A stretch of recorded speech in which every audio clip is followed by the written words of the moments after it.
Yes, Anamika. Am I audible, sir? You can start. Yes, sir. Freedom in our mind, faith in words, pride in our heart, and memories in our souls. Let us salute the heroes who sacrificed and contributed to the freedom of our countries. A warm good afternoon to everyone present here. Myself, Anamika, and I will be your host till the end of this event. Respected chief guest, honorable judges, our director, assistant director, and program coordinator, and all the participants, I feel privileged to extend my warm welcome. Welcome to you all at the 20th event of the Azadi Amrit Mahotsav series under Speakathon Club of Training and Placement Cell, Guru Jambheswar University of Science and Technology.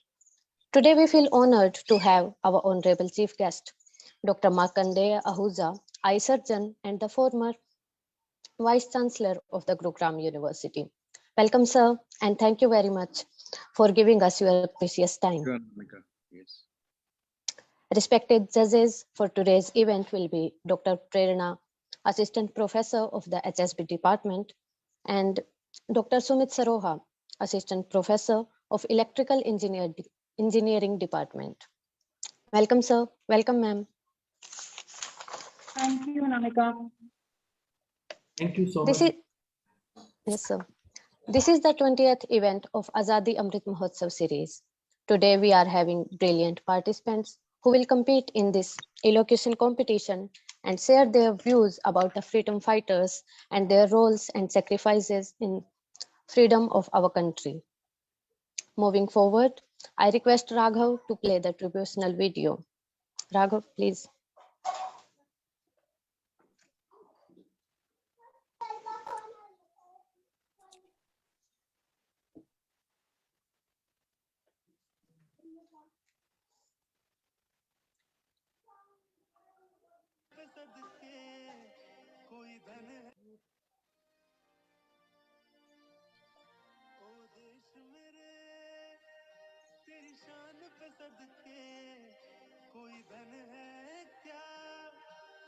Raghav, are you there?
Yes, Anamika, go ahead.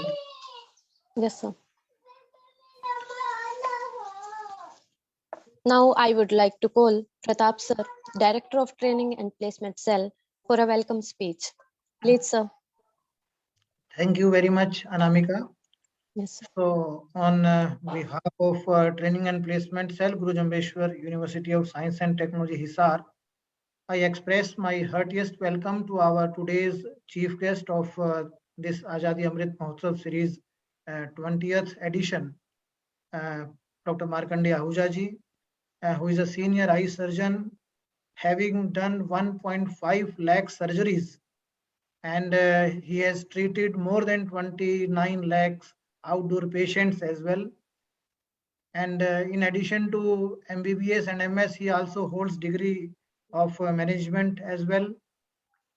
He has written more than 500 articles and research papers which have got published in various journals of national and international reputation. So Professor Markandeya Ahujaji is a man having multi-dimensional, you can say, qualities. He's a prolific writer also, and he's credited with writing a number of books on self-management and character building. He has delivered more than 250 lectures on life management and skills in various colleges and universities. He has also written a very motivational book on Swami Vivekananda and management. So, how Swami Vivekananda's life can inspire us as well as management concepts are concerned. So, he's a prolific writer also.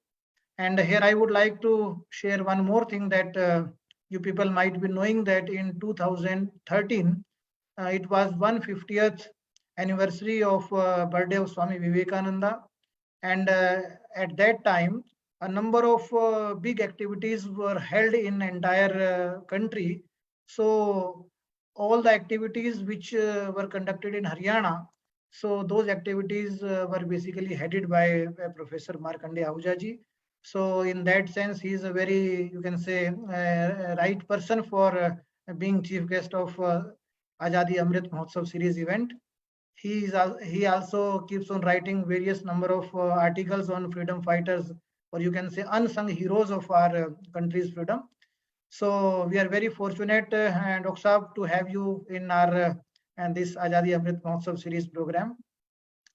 I also express my thanks to our both judges, Dr. Prerna from Haryana School of Business and Dr. Sumit Saroha from Electrical Engineering Department. Both of you have spared your precious time to basically listen to our today's candidates of this function who will be throwing light on lives of various freedom fighters. So thanks to you also. So here I would like to apprise all of you that this event of Azadi Amrit Mahotsav series was initiated by Speakathon Club of Training and Placement Cell of GJUS&T Hisar to commemorate 75th year of our independence of our country. So we held our first event on 12th May 2021, and that event was dedicated to life of Jhansi Ki Rani Lakshmibai. So we basically started this series with Jhansi Ki Rani Lakshmibai, and then we held 13 weekly such events. And the basic concept behind these events was that the lives of those freedom fighters were covered whose date of birth or whose date of martyrdom comes in that particular week or that particular month. From 15th August onwards, we are holding this activity on monthly basis. On 15th of every month, we conduct this activity because 15th is a very holy date for our country's independence. So on every 15th, we conduct this Azadi Amrit Mahotsav series event in form of elocution competition. So like in this month, we have chosen those freedom fighters whose date of birth or date of martyrdom falls in the month of February. So in this fashion, we will be continuing this event till 15th August 2022. So till now, we have covered more than 75 freedom fighters' lives. So you can say that our more than 200 students have read about those freedom fighters. They have spoken about those freedom fighters. So the purposes behind this particular event are: number one, to make our students aware about sacrifices and contribution of freedom fighters, and second important purpose is to provide a platform to our students to enhance their communication skills, because this elocution competition is in English, so students try to basically speak in this language, and through that their communication skills are improved, their confidence gets boosted, and basically they learn art of delivering what they are having in their minds. So these two purposes are basically behind this particular event. So this entire event is coordinated and conducted by Speakathon Club of our Training and Placement Cell. So this is an event for the students, by the students, and of the students. So I would also like to congratulate entire team headed by Pratibha and Raghav, who are basically coordinating this thing, and they are continuing this event And also, I would like to congratulate all the participants who have come forward to participate in today's event, because uh, we assume that if you are going to speak on these freedom fighters, it means you have read about these freedom fighters and you have come closer to these freedom fighters. So coming closer to the freedom fighters is itself a very, you can say, source of motivation for us. So with this background, I would not take much time, because we are having our today's chief guest also. So he would also be sharing his views. So with this, again, I welcome one and all present in today's event. Thank you. Jai Hind, Jai Bharat. Namaskar. Thank you so much, sir. We all are excited to hear from our chief guest. So I kindly request respected Sir Dr. Markandeya Ahuja to share a few words and motivate few words with us and motivate us. Please, sir. Thank you, Anamika. Respected Pratapji, Director Training and Placement Cell, Guru Jambeshwar University. The officials of the Speakathon Club, I think this is a very important club, as Pratapji was saying, to inculcate the speaking habits in the students. And it is so very important, because when I read about the Speakathon Club, I remembered my good old golden days when I was the student of medical college. The first thing I did was to join the literary and magazine club. And from there, I developed interest in everything. Of course, it was right from the day one itself. When I was born, my dadi, my father, they all inculcated this habit of reading the rishis, the maharishis, the freedom fighters. And slowly and steadily, it was my first, in fact, when I was in third class, I had a chance to speak in the school. And believe me, the topic was Guru Nanak Dev, and I continued to speak on Guru Gobind Singh for 3 good minutes, and I got the first prize to the surprise of all. And today's surprise was Pratapji speaking in English. So he was equally competent to speak in English, as he is fluent in Hindi. I have always heard him speaking in Hindi, but today it was, of course, a good, great, present surprise to hear Pratapji in English. Today, and of course, the members of the jury present here and the students, all who are participating in this event. And this is the 20th event. And I will start, because you started with Rani Ki Jhansi itself. Today is the death anniversary of Subhadra Kumari Chauhan, who in fact wrote Khoob Ladi Mardani, wo to Jhansi wali Rani thi. सिंहासन हिल उठे, सिंहासन हिल उठे, राजवंशों ने भ्रकुटी तानी थी, बूढ़े भारत पर फिर से आई जवानी थी, दूर फिरंगी को भगाने की, दूर फिरंगी को भगाने की हमने मन में ठानी थी, चमक उठी सन 57 में वो तलवार पुरानी थी, खूब लड़ी मर्दानी वो तो झांसी वाली रानी थी। इस कविता को पढ़ते पढ़ते, इस कविता को गाते गाते, इस कविता को गुनगुनाते गुनगुनाते हम सब बड़े हुए, परंतु हम सब भूल गए कल का दिन जो हमने रंगरलियों में मनाया, जो हमने वैलेंटाइन डे के रूप में मनाया, वो एक ऐसे ही किरदार का पुण्यतिथि थी जिसने रानी झांसी को अंतिम अग्नि दी। उनकी पुण्यतिथि भी 14 फरवरी को थी, जिनको हम गंगा दास या गंगा बख्श के नाम से जानते हैं। और इतिहास में ऐसे 2 ही उदाहरण हैं जहां पर अपनी पूरी की पूरी कुटिया जला दी गई। एक रानी झांसी के लिए गंगा बख्श ने अपनी कुटिया को जलाया, और दूसरा बंजारा था, लखी बंजारा, जिसने गुरु तेग बहादुर के शव के लिए अपनी कुटिया को जलाया, जिस स्थान पर आज हम रकाबगंज गुरुद्वारे को देखते हैं। बहरहाल मैं वापस आऊंगा अपने आजादी के अमृत महोत्सव पर, जो लगभग आजादी के 15 अगस्त 2022 के 75 सप्ताह पहले शुरू किया गया, और जिसमें आप लोगों की भूमिका बहुत अहम रही। जैसा बताया गया कि 20वां इवेंट और 15 तारीख को हर महीने की आप लोग करते हैं। बहुत ही हर्ष का विषय है कि इतना प्रोएक्टिवली एक विश्वविद्यालय में ऐसे कार्यक्रम हो रहे हैं, और मुझे आशा ही नहीं पूर्ण विश्वास है कि इसके पीछे प्रताप जी का पूरा समर्थन और पूरा हाथ रहा होगा, क्योंकि किसी ना किसी के दिशा निर्देश में ही हम ऐसे महान कार्यों को कर सकते हैं। भारत की स्वाधीनता की लड़ाई हम सब समझते हैं 1857 जिसे हम पहली क्रांति कहते हैं से शुरू हुई थी, परंतु उससे भी पहले 1757 में जब प्लासी का युद्ध हुआ, जब मीर जाफर ने गद्दारी करके लॉर्ड क्लाइव का साथ दिया और सिराजुद्दौला की फौजों का हराया, उस समय से भारत गुलाम होता चला गया। और हम कैसे भूल सकते हैं 1764 में सिखों का 40,000 सिखों का एक नरसंहार, जिसे हम बड़े घल्लूगारा के नाम से जानते हैं, परंतु उसके बाद भी ये भारत का देश धीरे धीरे छुटपुट क्रांतियां जगह जगह पर होती रही। 1785 में तिलका मांझी ने बहुत मेहनत की, आदि विद्रोह की, और जगह जगह पर छोटे छोटे विद्रोह शुरू होने लगे, जो पूर्ण रूप से 1857 में आकर फलित हुए और 1857 से भारतीय स्वाधीनता संग्राम की लड़ाई शुरू होती है।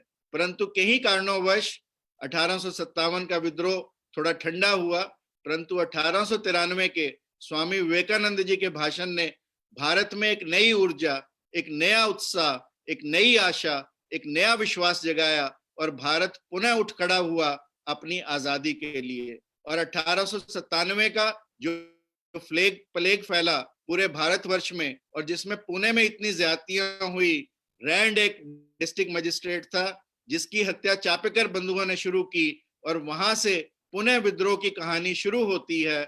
और चापेकर बंधु वही बंधु हैं जिनको जब फांसी की सजा दे दी गई और उनकी मां से मिलने भगनी निवेदिता गई, तो भगनी निवेदिता को देखकर जब उसकी मां की आंखों में आंसू थे चापेकर बंधुओं की, तो भगनी निवेदिता ने पूछा कि मां तेरी आंखों में आंसू क्यों? तो उस मां ने उत्तर दिया कि ये उन बेटों की शहादत के आंसू नहीं है, ये आंसू इसलिए हैं कि मैंने ऐसे पुत्र और क्यों नहीं जने। जननी जने तो भक्तजन, या दाता या सूर, नहीं तो जननी बांझ रहे काहे गवाए नूर। और उसके पश्चात 1905 का बंगाल का विभाजन, जिसने भारत में स्वाधीनता संग्राम की लौ को और गरमाया, और 1909 में खुदीराम बोस की फांसी, जो 18 वर्ष की आयु में फांसी पर चढ़ा, और फिर उसके बाद मदनलाल धिंगड़ा की फांसी। और मदनलाल धिंगड़ा की फांसी आप देखें, जो वीर सावरकर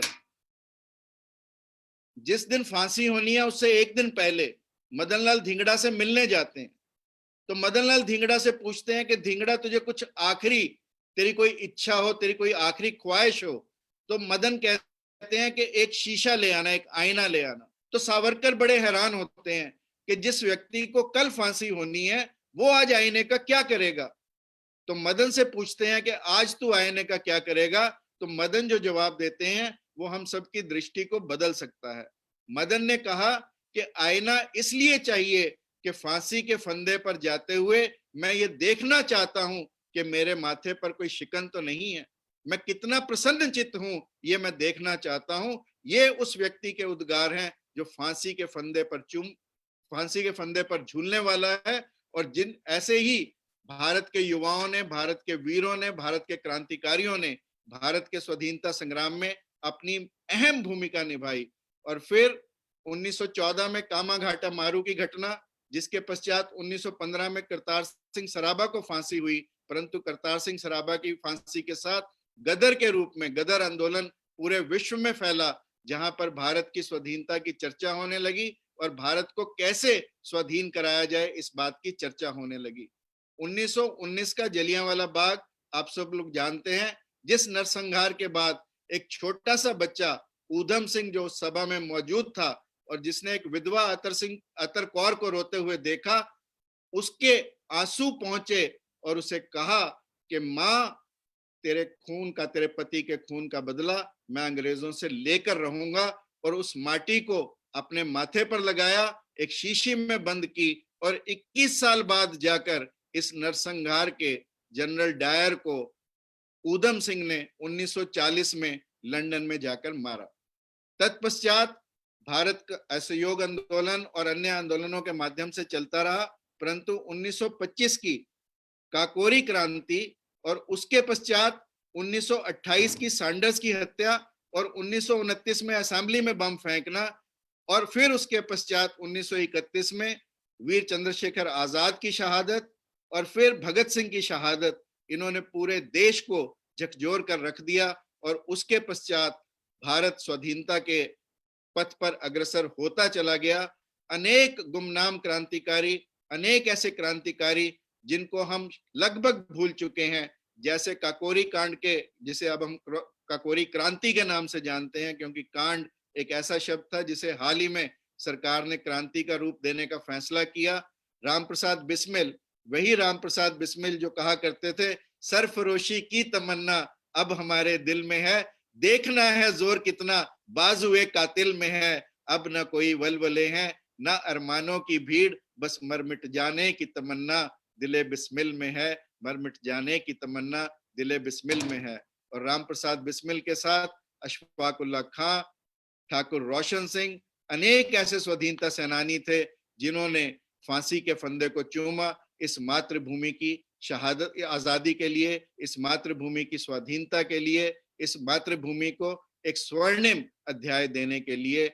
ऐसे क्रांतिकारी वीरों को आप सब याद करने का काम कर रहे हैं।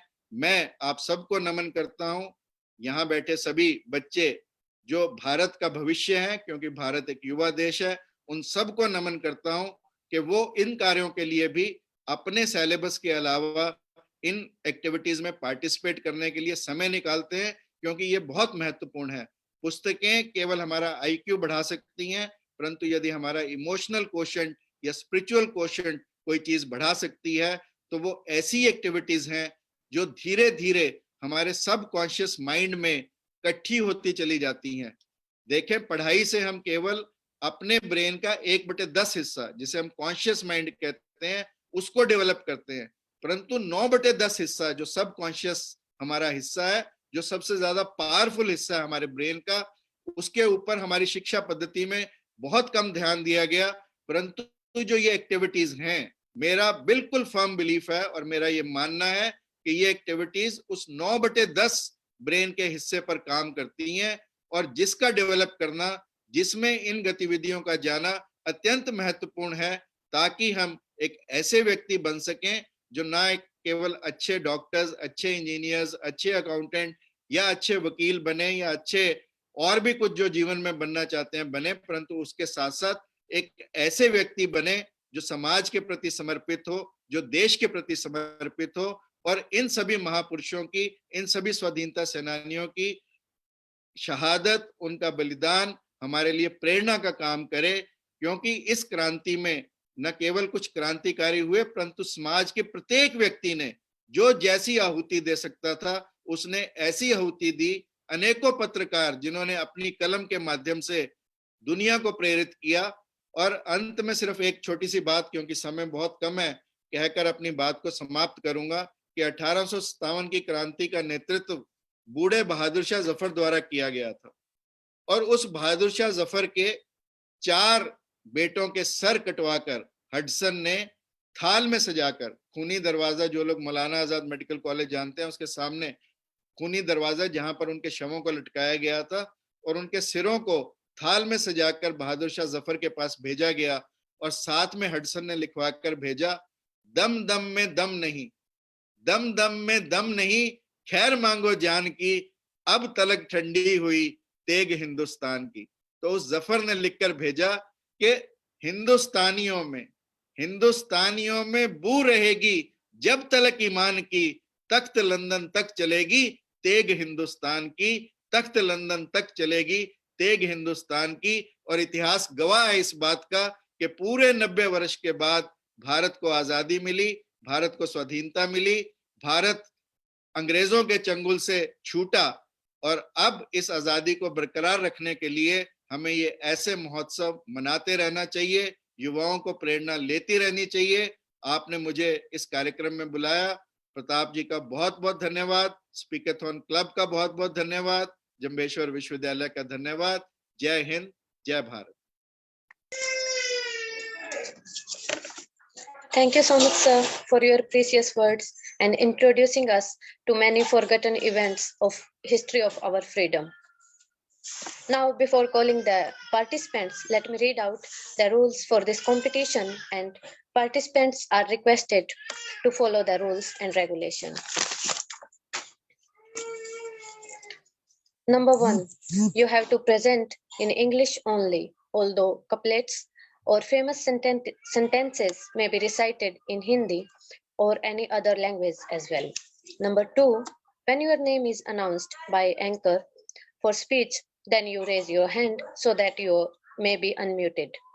Number 3, participants are requested to keep their video on so that speaker may also see the audience. Number 4, speech should be of maximum 4 minutes. There is no lower limit. There will be a warning message after 3 minutes 30 seconds and a message of timeout after 4 minutes. Number 5, please try your best to avoid the repetition of facts or events which have been shared by the earlier speakers. Even if there is any repetition, interpret that incident or fact in a different way. Number 6, speakers should also highlight what our generation should learn from the freedom fighters.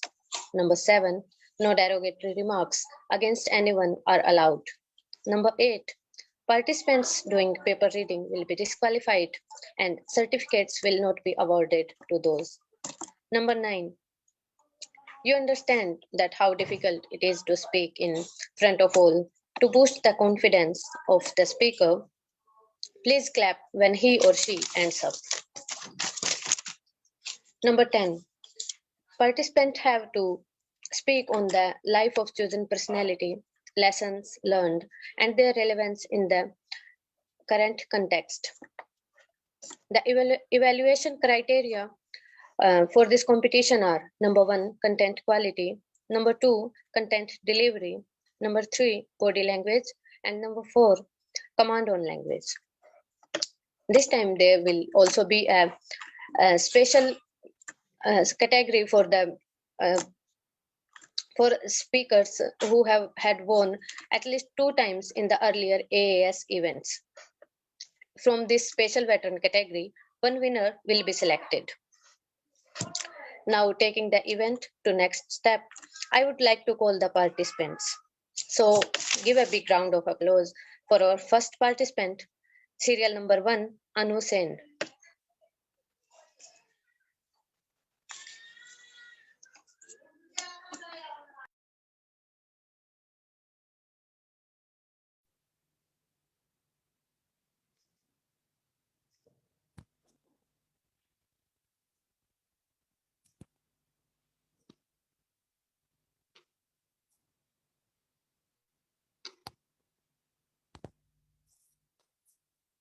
Am I audible?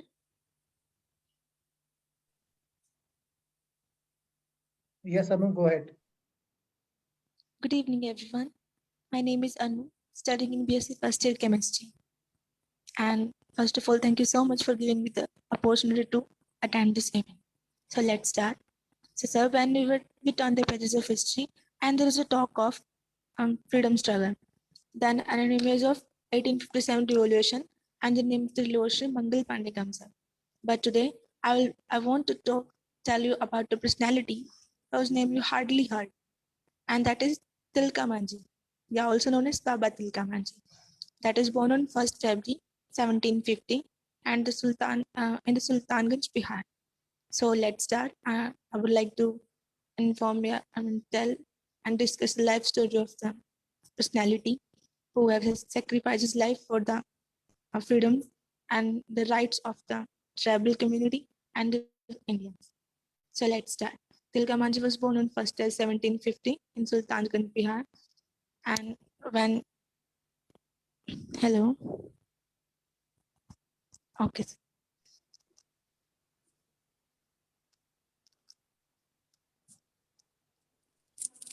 Anu, your voice is not coming. Yes. You can continue. Okay. Let us talk about the life history.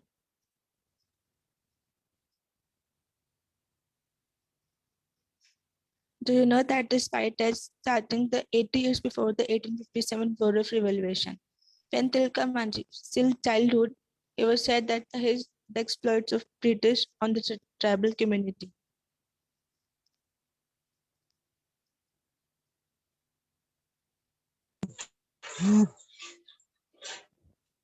Anu, Yes. your voice is breaking.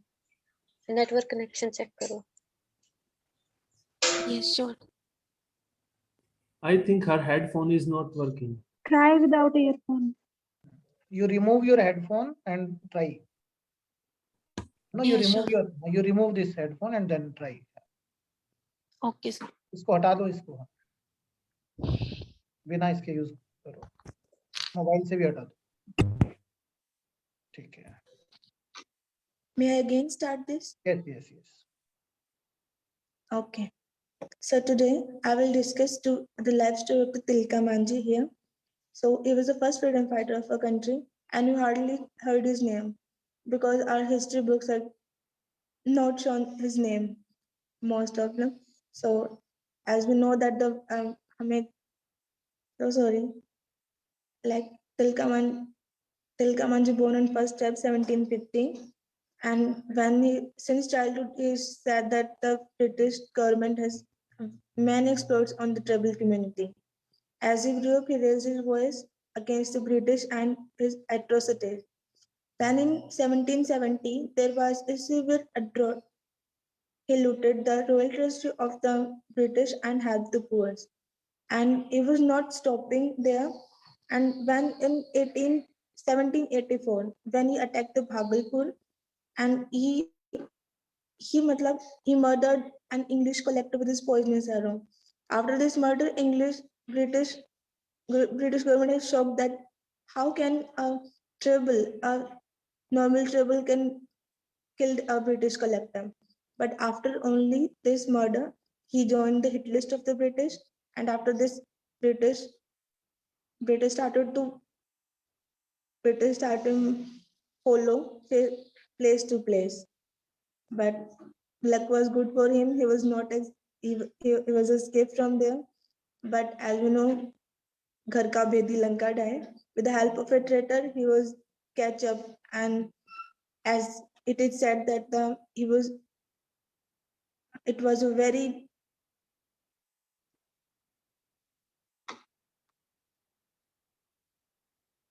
at the it is said that the Tilka Manch was taken to Bhagalpur after tied with 4 horses, and on 13th of January 1785 he was hanged on the banyan tree on the chalk of the Sultanganj, Bhagalpur. At the same place, even now, a chol has been made in the memory of that hero, and that is also called Tilka Manji Chol.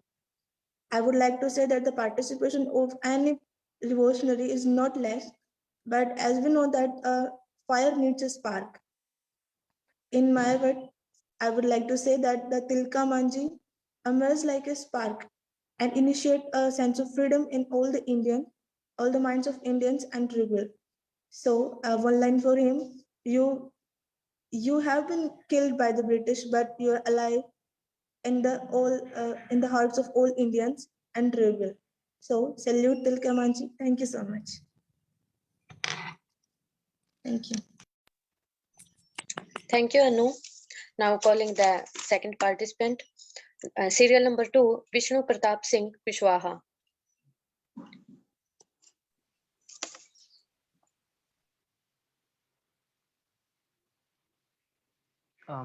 A very warm good evening to everyone present in this video. Myself Vishnu Pratap Singh, and I'm a BTech student in Guru Jambeshwar University, Hisar, Haryana.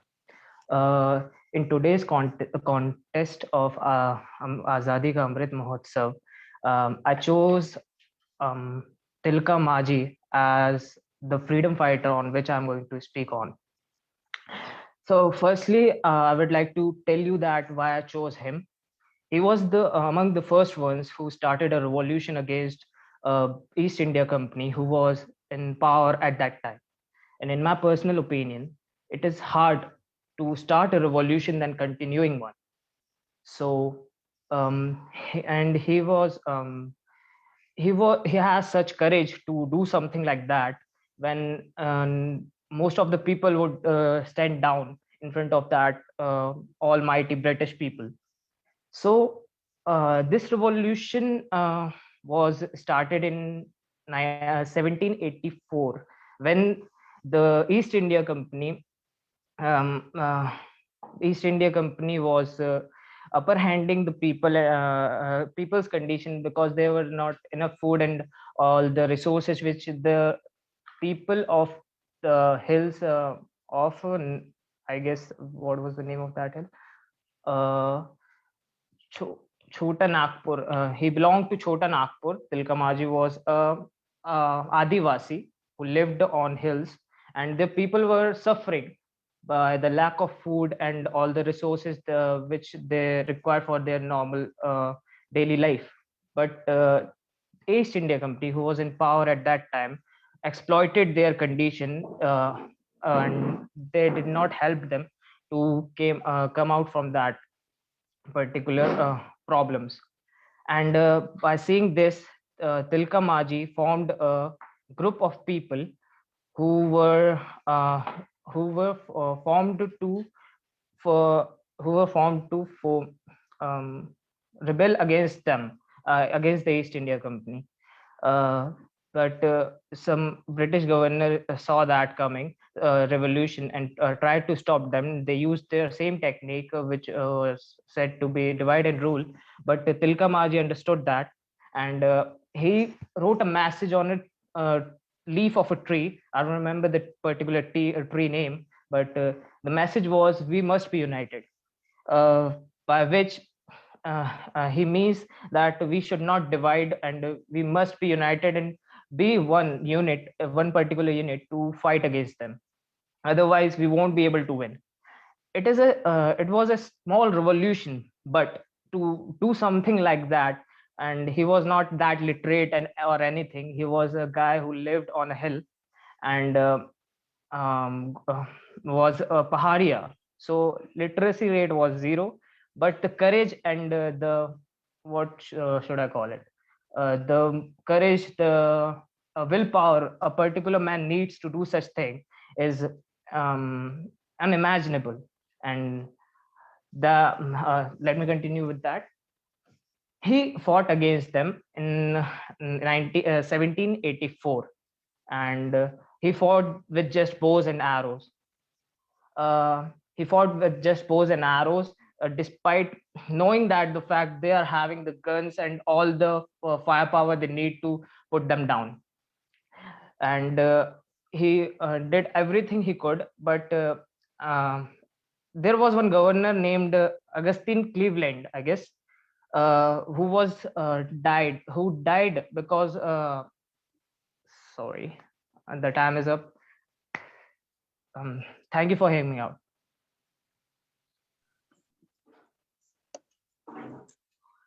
Thank you, Vishnu.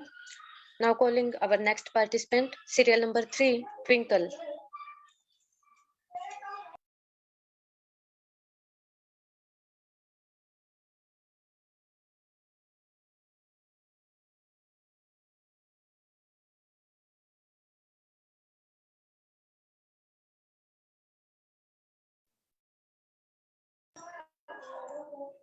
Twinkle, are you there?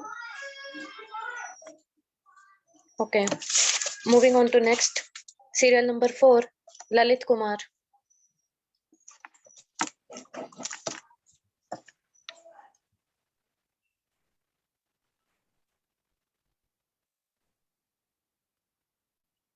Am I visible? Inaudible? Yes, you are audible.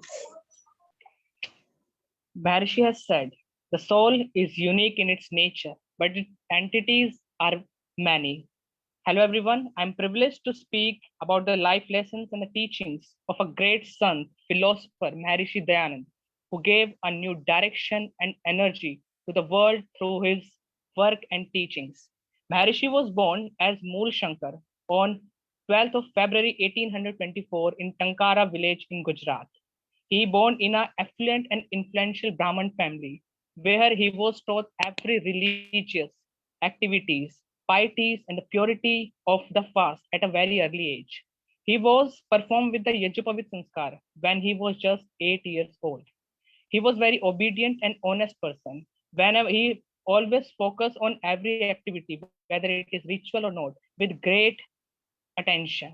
He was a devotee of Lord Shiva and he used to awake the whole night on the Mahashivratri. On one such night, he saw that some mouses are eating the offering to the god and running over the idol's body. And he amazed and asked the question to himself, if the god could not defend himself against a small mouse, how he would defend the whole massive world.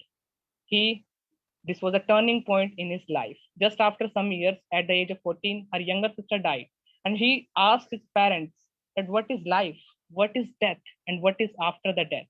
All this question triggered his mind, and he left his home.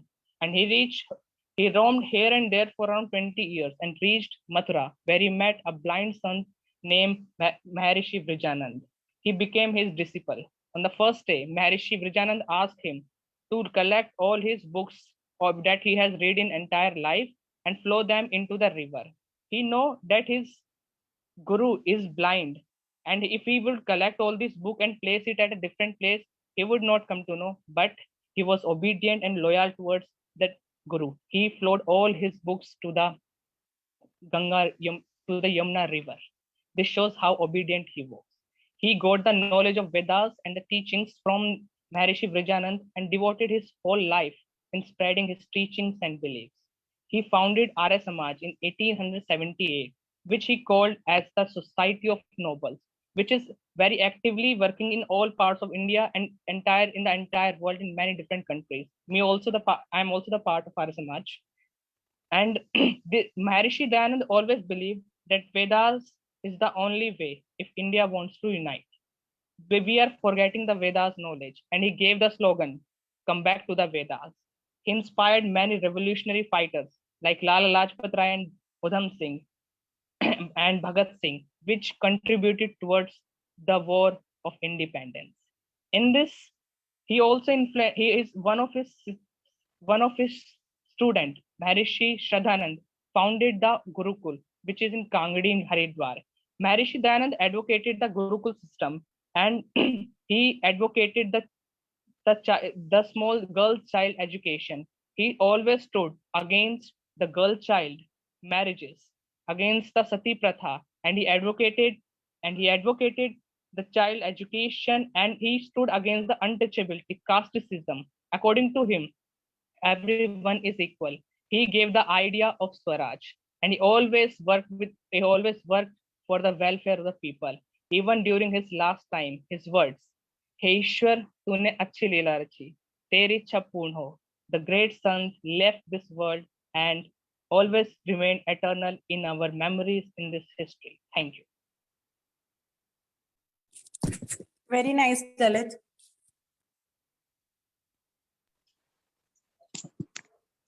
Wonderful speech, Lalit. Thank you. Now moving to our next participant, serial number 5, Dipanshu.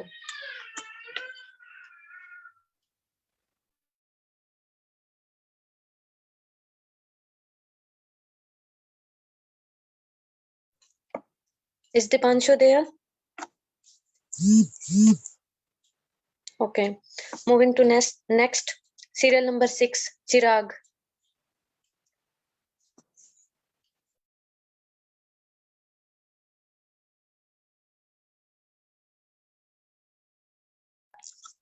Is Chirag present?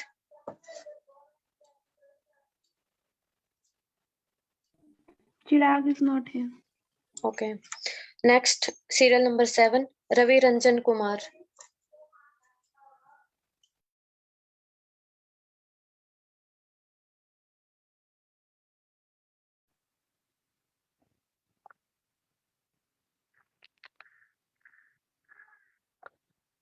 Hello everyone, myself Raviranjan Kumar from BTech second year Electrical Engineering, GJUS&T Hisar. On the auspicious occasion of Azadi Amrit Mahotsav, we are remembering unknown freedom fighters, social reformers. Today, I got an opportunity to express my view on such a great social reformers, Swami Dayanand Saraswati. His contribution in the Indian society is just unforgettable. His vision of reform from many social evils like no respect for women, no education for girl child, and child marriages many other such evil in the society. Dayanand Saraswati came forward with a slogan that is back to Vedas, because every answer of your life is in Vedas. Now we are going to explore his life briefly.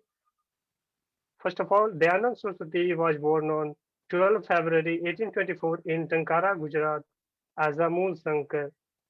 He was taught religious rituals and the importance of fasting from very early age. He spent almost 25 years from 14, 1845 to 1869 as a wandering skeptic searching for religious truth across India.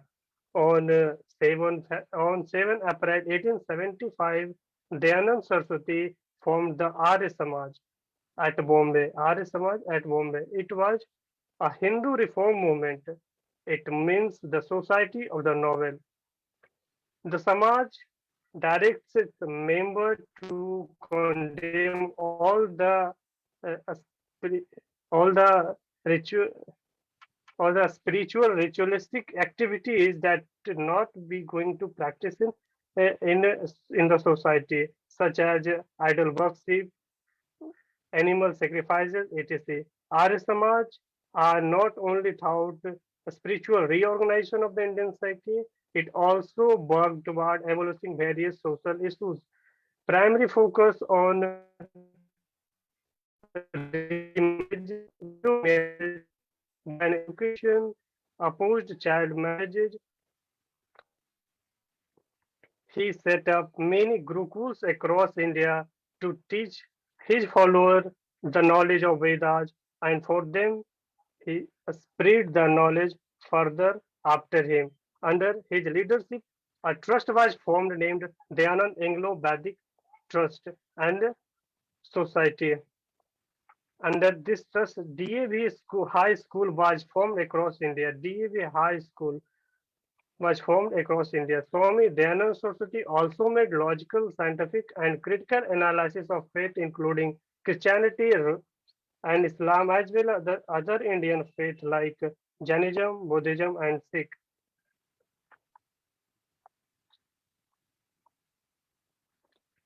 Today, Arya Samaj is not only in India but also in other parts of the world like USA, Canada, United States, and such many other countries. Many freedom fighters like Lala Lajpat Rai, Ram Prasad Bismil, and many other freedom fighters are inspired by Arya Samaj and Dayanand Saraswati, and who sacrifices their life for India's freedom.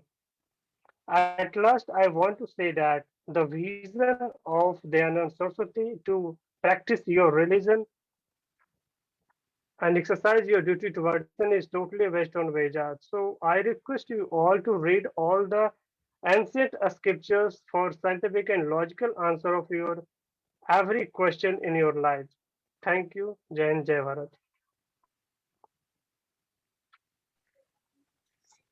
Thank you, Ravi. Now moving to our next participant, Nancy Kajal, serial number 9.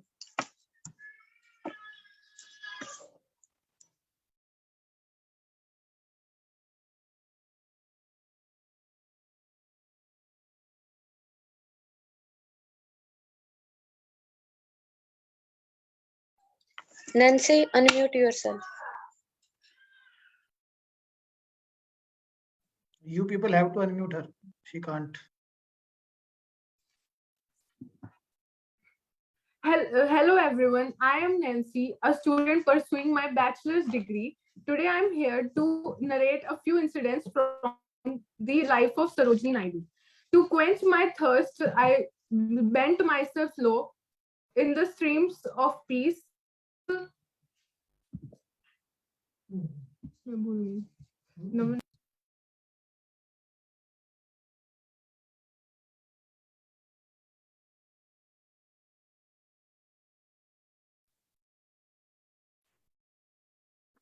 Nancy, unmute.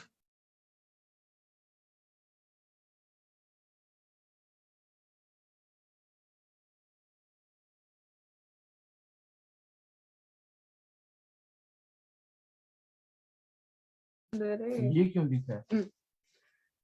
Hello everyone, I am Nancy and today I am here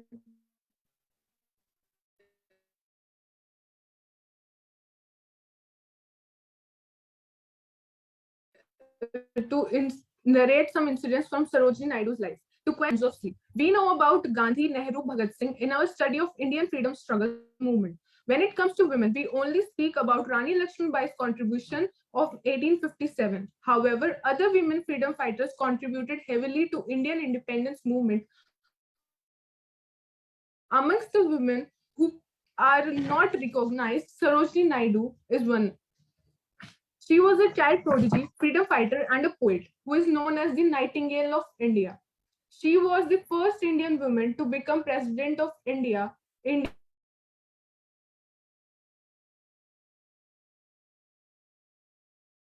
National Congress in 1925 and first woman governor of this state. Naidu became part of independence movement by showcasing her oratory skills.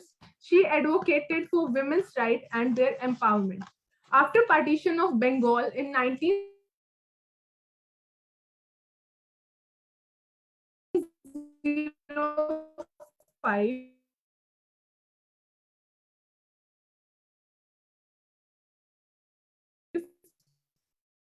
she connected with eminent delivering her in 1917. She accompanied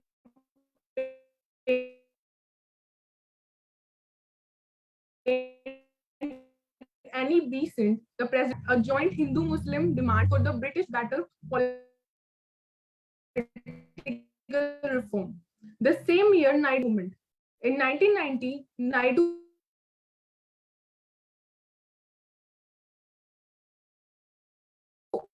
also Nancy? joined. Nancy? Can you hear me?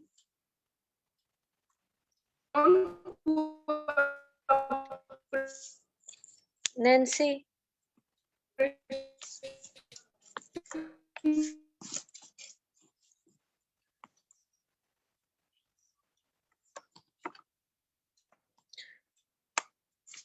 Nancy, your voice is breaking. I think there is network issue on your side.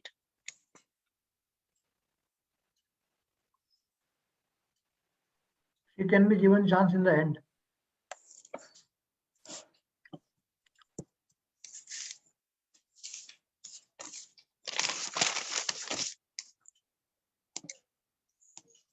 Now, Nancy will speak in the end.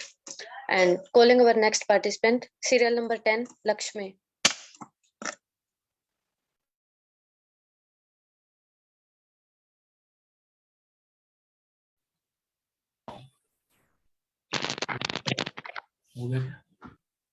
Good evening to all the staff and ladies and gentlemen present here. My name is Lakshmi and today I am going to speak on the biography of Sarojini Naidu. We want our sincerity of native and courage in speech and earnestness in action. With this quote from the Nightingale of India, I would like to start my speech. Sarojini Naidu, a freedom fighter, a orator, a poet, and advocate of women's rights. A name India will remember forever in India's history. Sarojini Naidu was born in a Bengali family on 13 February 1879 in Hyderabad. Her father was Aghorinath Chattopadhyay, who was the principal of Nizam College in Hyderabad, and her mother was Vradha Sundari Devi, was a Bengali poet. Sarojini Naidu completes her study from Chennai, London, and Cambridge. She used to write poems on more serious themes like patriotism, romance, and tragedy. Her poetry also includes some children's poems, and uh, her poetry also includes children's poems, and she was written a poem, Lady of the Lake, at the age of 13. Sarojini Naidu was known as Nightingale of India because of her color, imagery, and lyrical quality of her poem. Indian national movement for India's independence inspires Sarojini Naidu a lot, after which she joined Indian national movement and started following Gandhiji. In 1925, Sarojini Naidu was appointed as the president of Indian National Congress. In 1928, Sarojini Naidu was awarded by the British government for medal Kesar-e-Hind for her work during the plague pandemic in India. But she returned that award by hurting from Jallianwala Bagh massacre in April 1919. So Sarojini Naidu has a major contribution in empowering the women in India. So with Annie Besant in 1917, Sarojini Naidu founded Women Indian Association. Annie Besant was her friend. In 1947, Sarojini Naidu was the office of governor under United Province. She held the position of office in the governor till her death March 1949. Sarojini Naidu was a great freedom fighter, and she was the lady full of courageous, sweet, intellectual, with a charming personality. Sarojini Naidu's birth anniversary celebrated as the National Women's Day in India, and Sarojini Naidu's name will always remember in the history of India. Thank you so much. Jai Hind, Jai Bharat.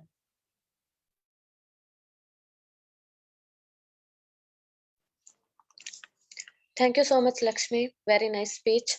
Now moving to our next participant, serial number 12, Lakshita.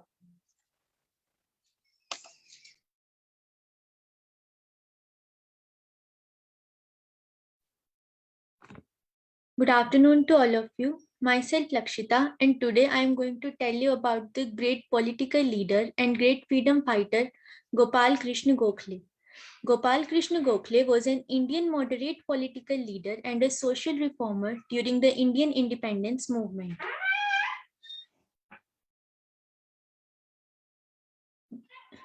Gopal Krishna Gokhale was an Indian moderate political leader and a great social reformer during the Indian independence movement. He was the senior leader in the Indian National Congress and was the founder of Servants of Indian Society. Through the society as well as the Congress and other legislative bodies he served in, he always fought for Indian self-rule and social reforms. Beginning with his early life, Gokhale, born in May 1866, and he was born in Kotluk village of Guhagar Taluka in Ratnagiri district. At that time, the financial conditions of his family were not so good. Despite being very poor, his family ensured that Gokhale received an English education so that he could obtain a job as a clerk or a minor official in the British Raj. He studied in Rajaram College in Kolhapur.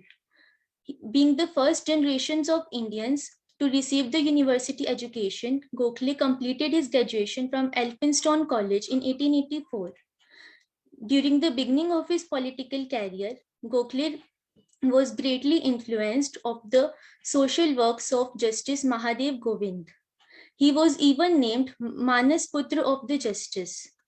He became a member of Indian National Congress in 1889 as a Pratik son of Justice Mahadev Govind. Along with other political leaders, Gokhale fought for, along with other political leaders such as Lala Lajpat Rai, Gopal Krishna Gokhale fought only to obtain a great political representation and powers for Indian society. He was very moderate at his attitudes and thought. He always worked for the welfare of the Indians. He was, when his mentor Mahadev Govind Ranade, he started the Sarvajanik Sabha Journal, Gokhale assisted him. His presentation before the Welby Commission on the financial condition of India won him accolades. His speeches in the Legislative Council were so unique and they contained thorough statistical analysis. He was the main leader in bringing the Morley Minto reforms, which was the beginning of constitutional reforms in India. In 1905, when Gokhale was elected as the president of Indian National Congress, he started the Servants of Indian Society. According to him, a big political change in India was only possible if the youth was educated, and believing the existing educational institution was not enough. According to me, he was one of the great freedom fighter of our country. Thank you. Thank you so much, Lakshita. Very nicely spoken. Now moving to our next participant, serial number 19, Jyoti, BSc Maths.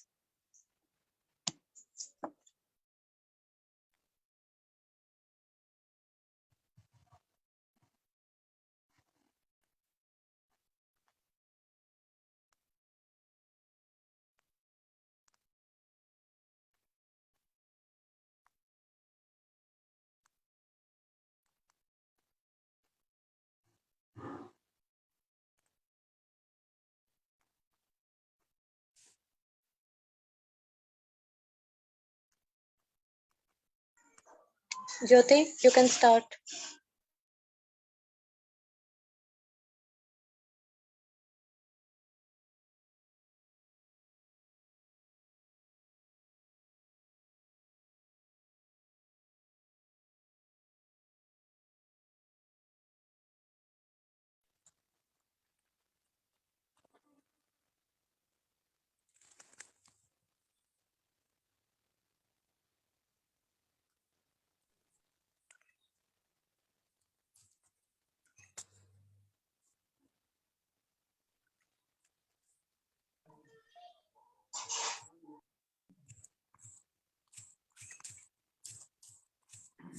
ज्योति शुरू करो.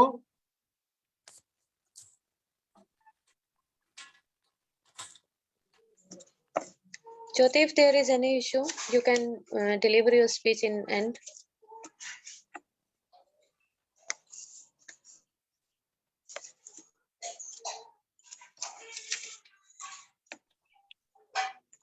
Amika, call next one. Okay, sir. Now moving to next, Vinaya, serial number 21.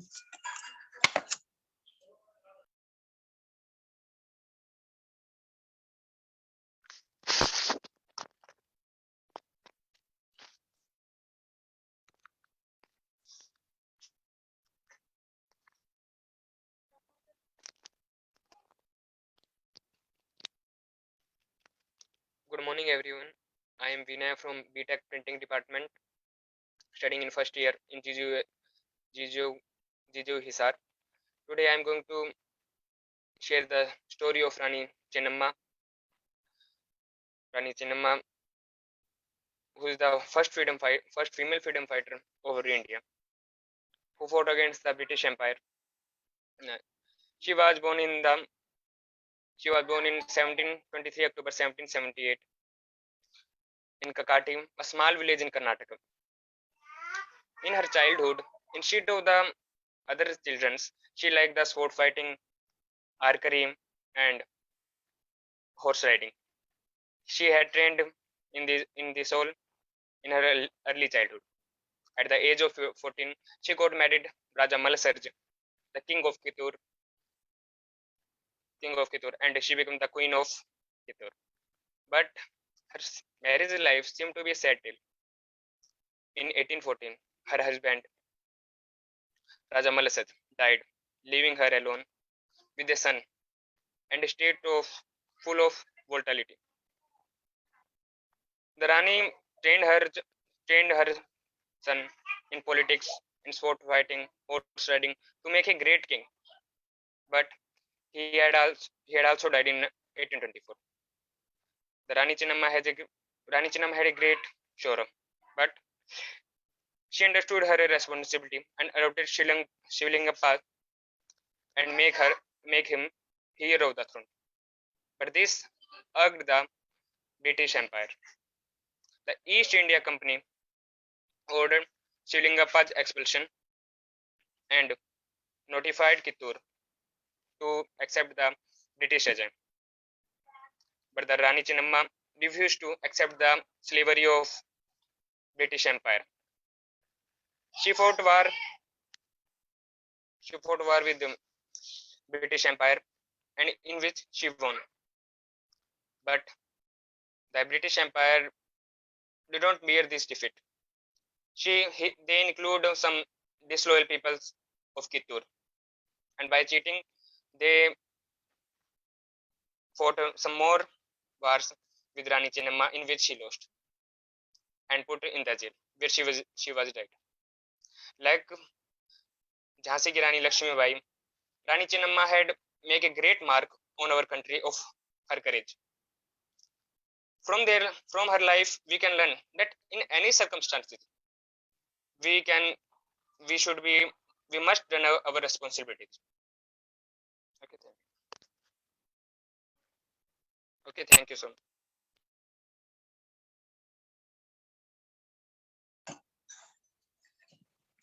Thank you so much, Vinay. Now calling our next participant, Manik. He's from special veteran category. Manik.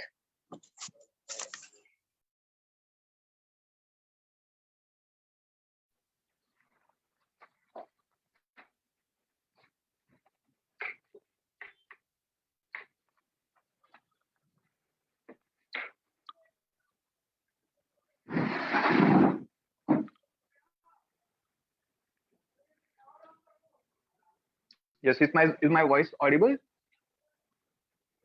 Yes, you are audible and visible. Yes, so can I start now? Yes, start please. Yes, so a very warm good evening to respected judges and my dear friends. So I would like to start my allocation with a beautiful quote. अब जिसका खून ना खोले वह खून नहीं पानी है, और जो देश के लिए काम ना आए वह एक बेकार जवानी है. A very warm good evening to one and all present here. Myself Manik Thakral, a student of MBA International Business from Haryana School of Business, and today I am elocuting about a great leader, Madan Lal Dhingra. Madan Lal Dhingra was a revolutionist, not only in terms of whatever he has done to our country, but at what age he has done, it was irremarkable. At the time, 1883, the revolutionist was born at the very holy place of Amritsar. He started his journey by studying in local schools of the city, and then he go to London for his further studies. At that time, he was just 18 years old when he shifted to London, and then he stayed in a hostel where radical Indians were residing. At that residing places, he jumped into Indian revolutionary, and the great leader then went in learning the rifle art, the rifle shooting art, and after that, on one fine day in 1909, he shooted the Indian administrator, the British Indian administrator, Dr. Willy Pyle, and then he shooted the Willy Pyle, the Indian officer, and then the leader was being killed. But after he being killed, actually the messages are actually disturbing me, so it's can I give it again, and in the very last no, you carry on. So Madan Lal Dhingra was at the age of 28 hung but he remember us about the great initiative that he has started at the really back area, from coming from really back area, and now as a citizens of this democratic country, we need to develop our senses and now work hard for making our nation proud. Thank you and very much.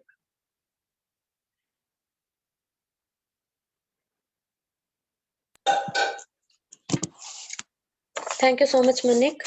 Very nice speech. Now calling our next participant. Serial number 22, Mehak.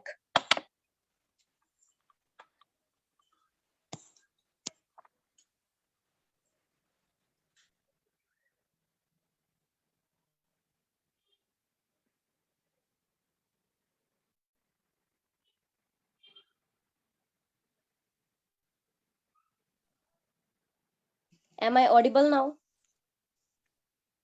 Yes, Mehak, you are audible and visible. Okay, ma'am. Never stop learning because life never stops teaching. Hey, good evening, everyone. I'm Mehak from Guru Jambeshwar University of Science and Technology, Hisar. Swami Dayanand Saraswati, the founder of Arya Samaj. Swami Dayanand Saraswati's real name was Mool Shankar Tiwari. He was born in 1824 in Tankra, Gujarat, in a rich Brahmin family. Swami Dayanand Saraswati was more than a religious leader. He was a reformer who left a deep impression on India. He spoke out against following empty rituals. Swami Dayanand Saraswati denounced the caste system and encouraged education and equal rights of men and women.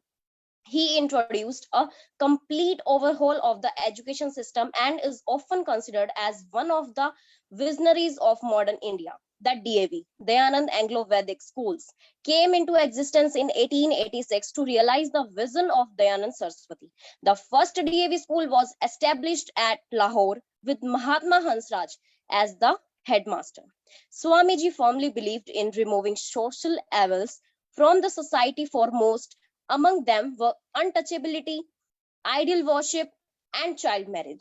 Swamiji says that God has neither form nor color. He is incorporeal and immense.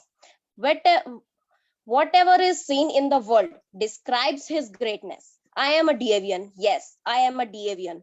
And I'm very proud today.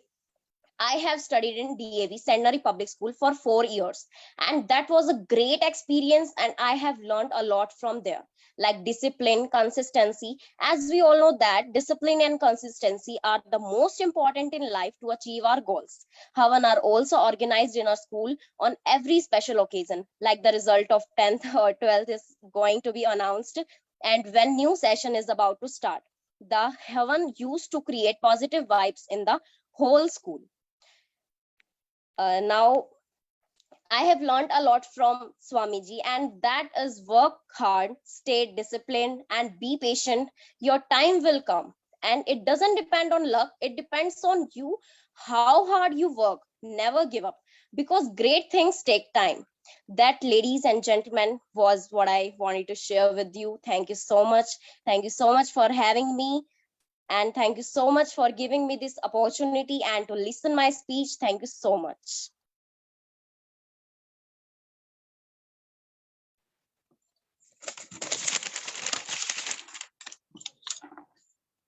Thank you so much, Mehak. Now moving on to our next participant, Nishit Subhankar, serial number 23.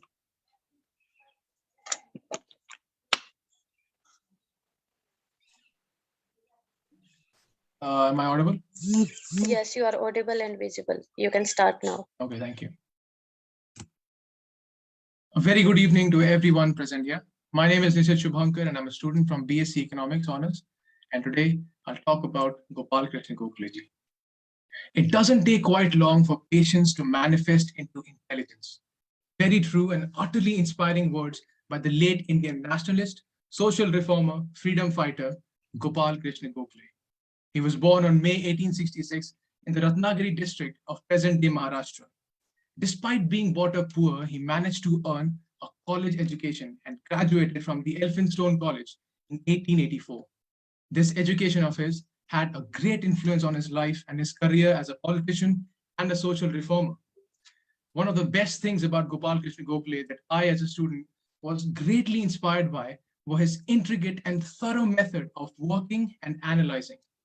One very great example of this are his speeches at the Welby Commission about the financial conditions of India at that time. These depositions were very well articulated, to the point, and backed by statistics and thorough reasoning. Gokhale played a leading role in bringing about the monumental reforms, which were the beginning of constitutional reforms in India. Gokhale was a scholar, a social reformer, an economist, and arguably the greatest Indian liberal. Gokhale was at his political peak when he became the leader of Indian National Congress in 1905. Being an educated young man, he knew the importance of education and how it can help the Indian youth. And because of this, he founded the Servants of India Society, specifically for the purpose of expansion of Indian education. In regards to this, Gokhale wrote, and I quote, the servants of India Society will train men prepared to devote their lives to the cause of country in a religious spirit and will seek to promote by all constitutional means the national interests of the Indian people. Another very interesting fact about Gopal Krishna Gokhale ji is that he was a mentor figure to the father of our nation, Mahatma Gandhi. In Gandhi's own words, Gokhale was pure as crystal, gentle as a lamb, brave as a lion, and chivalrous to a fault, and the most perfect man in the political field. And that, I think, perfectly describes the kind of leader Gopal Krishna Gokhale actually was. He established the Indian self-rule and worked amongst common Indians to encourage education, sanitation, and public development. He actively spoke against ignorance, casteism, and untouchability in the Indian society, and he was reputed for working for trust and friendship between the Hindu and Muslim communities. In his time, Gokhale did wonderful things for our nation, but his contributions to this great nation do not just end there. His teachings and lessons to this very day and age are very much relevant and useful.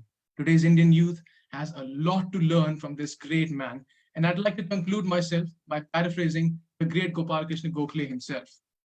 What the country needs the most at the present moment is a spirit of self-sacrifice and the education of today's youth. Thank you so much for your patience. Thank you so much for listening to me. I hope you all had a wonderful day. Thank you so much. Thank you so much, Nishit. A wonderful speech by you. Now moving to our next participant, serial number 24, Ravinder.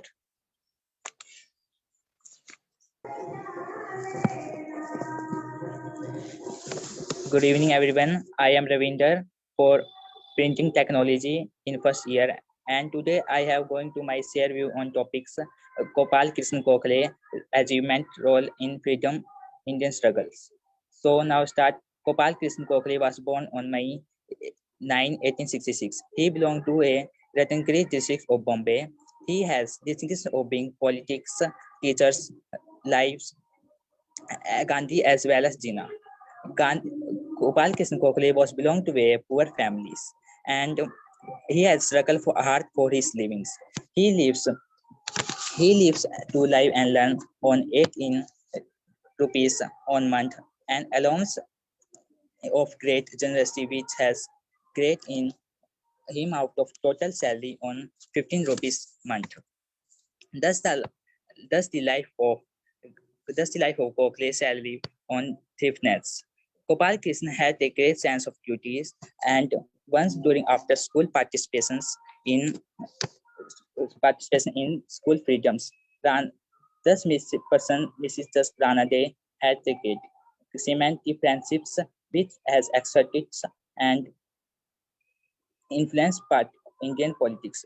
In 1899, the poor but scholars teacher was elected to the Bombay Bill and Jacks Institute of Cooperatives, creative scientists, societies because the reduce of patient self-respect and responsibility. The government adopted a Jackson's bill was passed out. In 1902, he radical empiricals legislative council. He served for 13 years until his death and substitutes on 35 rupees a month, which he received a pension from the care education societies. And thank you.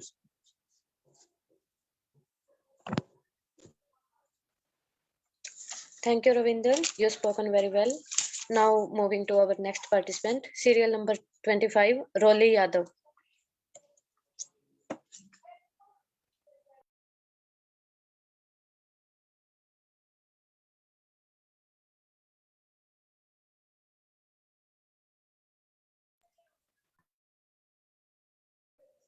Roli, you are not audible.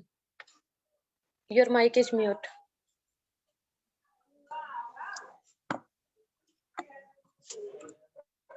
Good evening, everyone. I am Roli Yadav from BTech Printing Technology first year. Today, I am going to share my view on the topic. So, my topic is biography of Sarojini Naidu. Sarojini Naidu was a freedom fighter of India as well as poet of India. Sarojini Naidu was born on 13 February 1879 on Hyderabad in a Bengali family. Her father's name was Aghonath and her mother's name was Vidya Sundari Devi. Sarojini Naidu wrote poems from a very young age. She later went to England for higher education, studying in both King College and Girton, Cambridge. Her family always had progressive values for her time, so grew up to in values as well believing in the power of protest for justice. Sarojini Naidu grew to become famous Indian poet as political activist. Sarojini Naidu stood up for the rights of as well as for the rights of women as well as against British colonialism of India. Sarojini Naidu was also known as Nightingale of India because of her poems, and she was active in Mahatma Gandhi non-cooperation movement. Uh, Sarojini Naidu was the first woman to become the president of National Indian Congress, and Sarojini Naidu was the first woman to become the state governor of State of India. Sarojini Naidu joined the Indian independence movement in the wake of partition of Bengal in 1950. Between 1915 to 1918, she traveled to different regions in India to deliver lectures on social welfare and nationalism. Sarojini Naidu also helped to establish the Women India Association in 1917. Sarojini Naidu involved in civil rights and women health. Sarojini Naidu includes both children poems and other, including patriots, romance, and tragedy.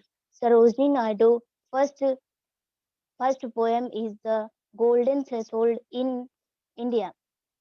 Sarojini Naidu birthday celebrate a National Women's Day. Sarojini Naidu awarded Hind Kesari Medal in 1928. Sarojini Naidu dedicated to the today is dedicated uh, the points um, dream of today and dream of today and hope of tomorrow. Sarojini Naidu died on 2nd March 1949 due to heart attack. Thank you so much. Thank you, Roli. Very nice speech. Now, our next participant, serial number 30, Yogita Yadav.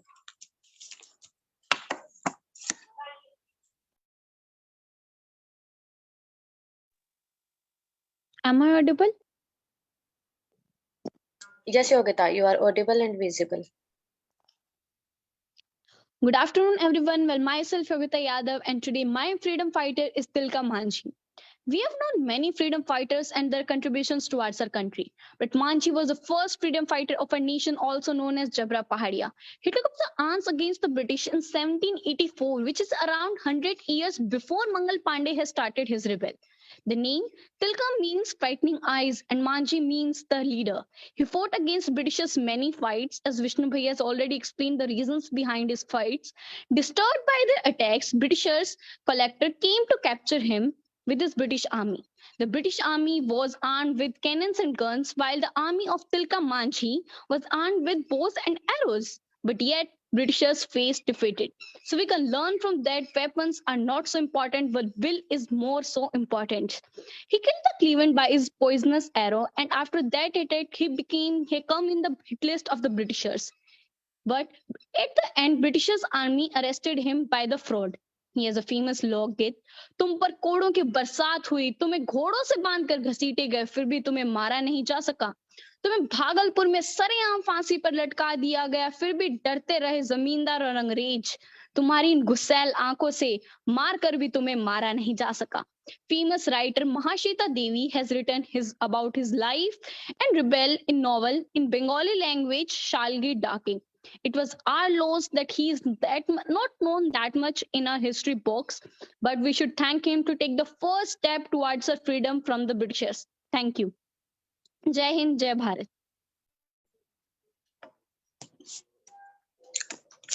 Thank you, Yogita. You spoke very confidently. Now moving to our next participant, serial number 31, Deepak.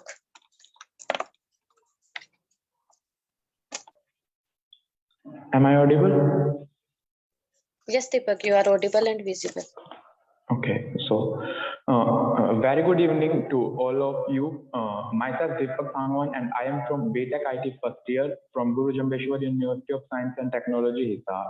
Today, I will be talking about Indian revolutionary Madan Lal Dhingra. Although many of us have heard his name, but I think not many of us know about his life, so I will be focusing on his life. He was born on 18 February 1883 in Amritsar, Punjab. His father was an eye surgeon, and in Amritsar, he belonged to a pretty much very wealthy family. And a large also. Two of his brothers became doctors and two became barristers. If he wanted to live a lavish life, he could easily choose that. But his father sent him for higher studies in England. In 1905, there was a houseboat for the Indian students studying there to use it as a hostel for them. It was publicized in India by Lokmanya Tilak Kesari, and by that Veer Savarkar came to know about it and the scholarship. Through the scholarship, he went to London, and he started going to the hostel, which was named as India House there.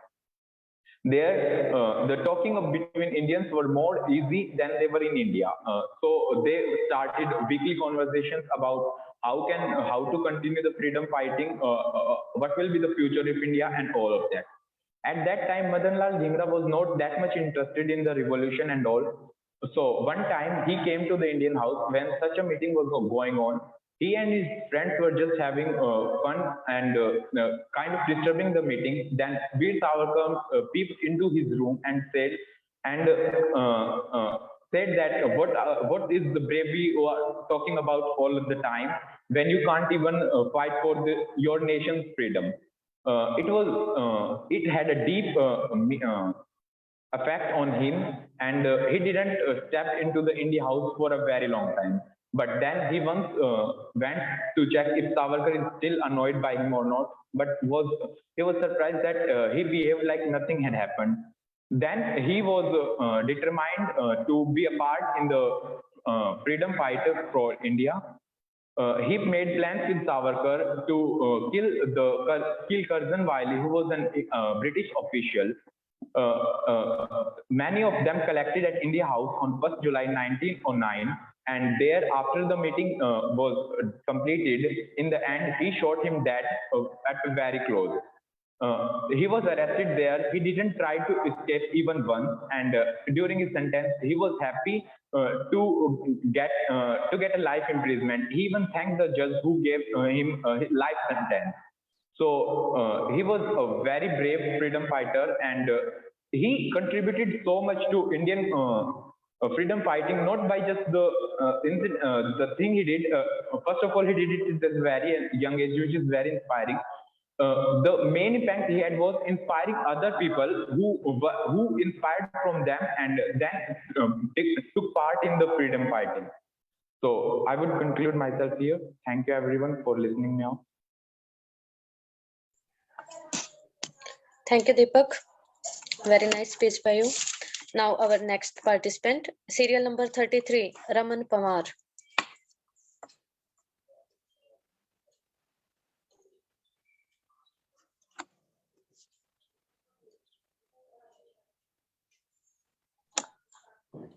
Yes, am I audible?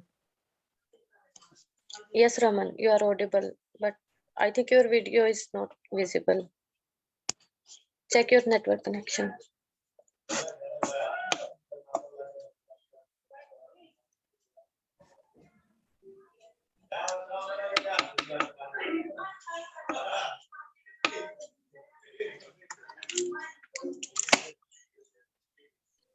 Video visible? No, your video is not visible.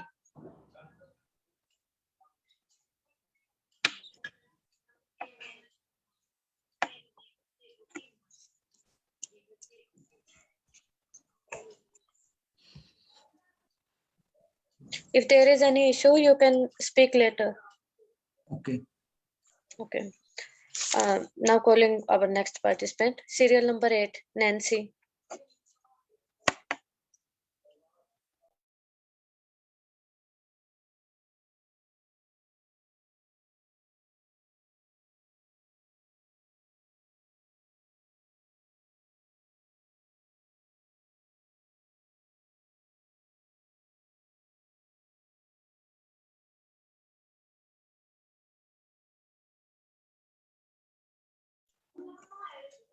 Nancy, unmute yourself. You are not audible.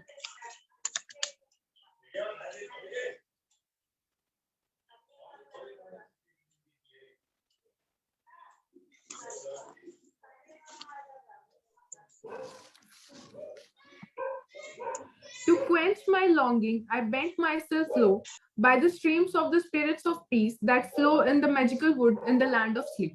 Hello everyone, I am Nancy, a student pursuing bachelor's degree.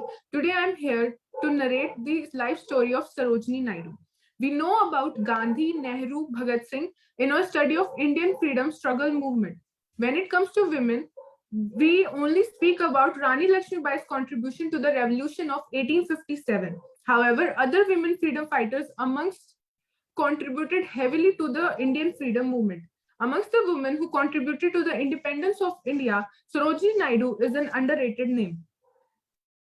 Sarojini Naidu was not only a freedom fighter but also one of the eminent women poets in India.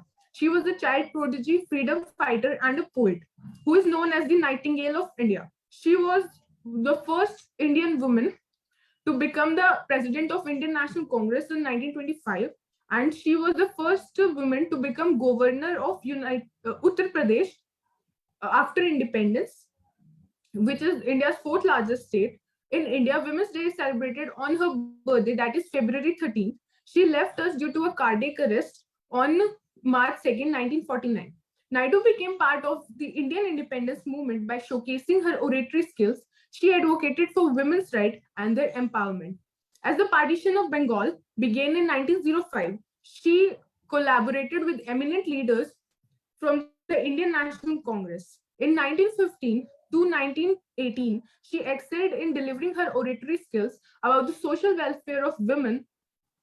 She encouraged women to join the independence movement and fight for independence. In 1917, Naidu accompanied Annie Besant, the president of Home Rule, to advocate for women's suffrage in the front of Joint Select Committee in London. She also showed her support to the joint pact between Hindu and Muslim, which was a demand for the British political reform. The same year, Naidu joined Gandhi's Satyagraha and non-violent movement.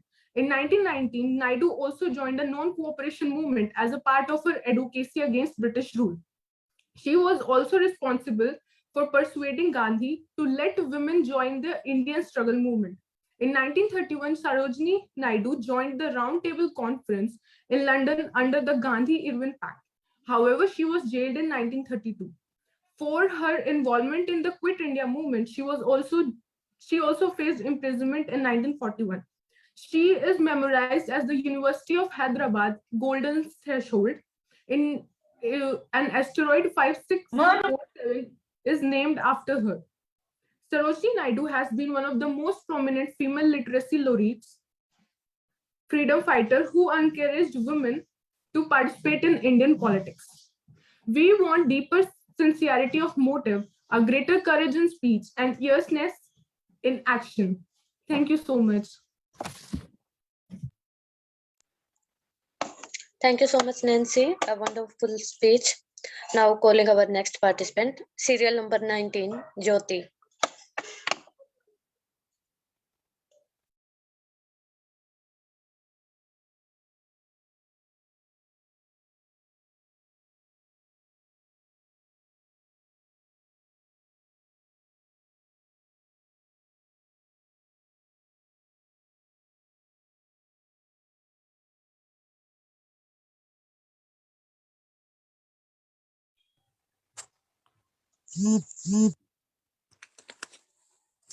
I am audible. Yes, Jyoti, you are audible. Good evening, everyone. I am Jyoti. I am student of BSc Math. Feels very proud to speak on 20th series of Azadi Ka Amrit Mahotsav, presenting by Speakerton Club. Jyoti? Yes. Your video is not visible. Okay, let's see. On your video. Video on नहीं हो रही. I think network issue है.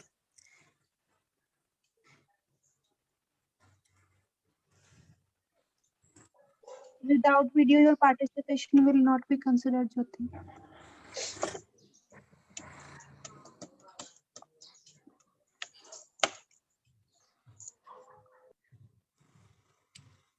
Anamika, you can call next one. She can try in last. Okay. Calling our next participant, serial number 33, Raman Pamar.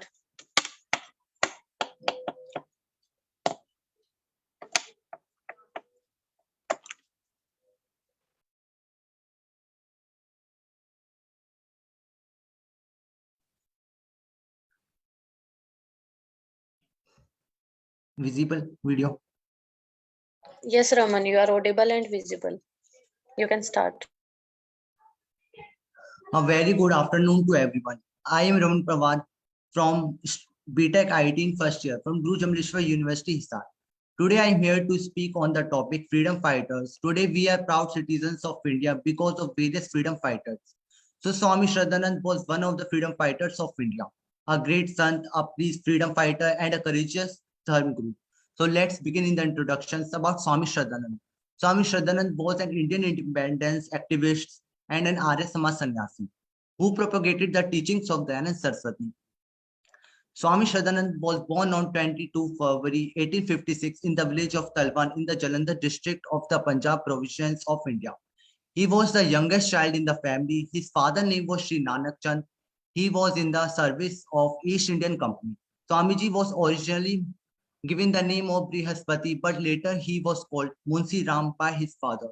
His school education began in Varanasi and ended in Lahore after passing the examination for law. He adopted atheism after a few incidents, such as when he was prevented from entering the temple while a noble movement was praying. He first met with Dayanand Saraswati when Dayanand visited Delhi to give lectures.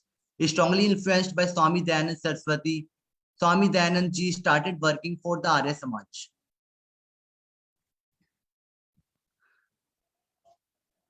He spreads the social ideals of the Arya Samaj movement. He strongly condemned Hindu orthodoxy, untouchability, caste legitimacies, widow remarriage, education of women, and adoptions of orphans. In 1902, Swami Shraddhanand established a residential university, Gurukul, at Haridwar to impart education to students in the traditional framework. At Jalandhar, he set up a girls' college, and at Delhi, the Dalit Udhar Sabha to promote social equality. Later, he served as the president of Suddhi Sabha, an organ of the Arya Samaj, to reconvert to the Hindu fold the converts to the Christianity and Islam. Swami Shraddhanand was also invited in the political struggle, especially during agitations against Bolet Act. Swami Shraddhanand Saraswati saw a golden opportunity to encourage them to return to the religious faults of their forefathers. While still on his sick bed, his message from his sick bed was India's salvation, law and abiding Hindu-Muslim unity. In the world of Mahatma Gandhi, he lived a hero and died a hero. His life was a symbol of renunciation and penance. His wife's name was Shiva Devi. Shraddhanand and his wife Shiva Devi had 2 sons and his 2 daughters. His wife died when he was only 36 years old. His granddaughter Satyavati was a prominent opponent of the British rule in India. He always stood in the front line of the Arya Samaj movement and made the Arya Samaj a power. From those words, we know that Swami Shraddhanand was a great social worker, an Indian independence activist, and Arya Samaj sannyasi. At last, we speak those words about Swami Shraddhanand in Hindi line. Swami Shraddhanand की याद आते ही 1919 का दृश्य हमारी आंखों के आगे आ जाता है। स्वामी श्रद्धानंद की याद आते ही 1919 का दृश्य हमारी आंखों के आगे आ जाता है। सिपाही फायर करने की तैयारी में है। स्वामी जी छाती खोल कर आगे आते हैं और कहते हैं लो चलाओ गोलियां और कहते हैं लो चलाओ गोलियां। At last, thank you and have a nice day.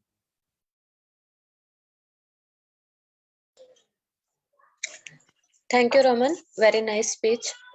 Now calling the participants from the special veteran category, let me remind you that under this category, veteran speakers who had won at least 2 times in the earlier AAS events will compete, and one winner will be selected from this category.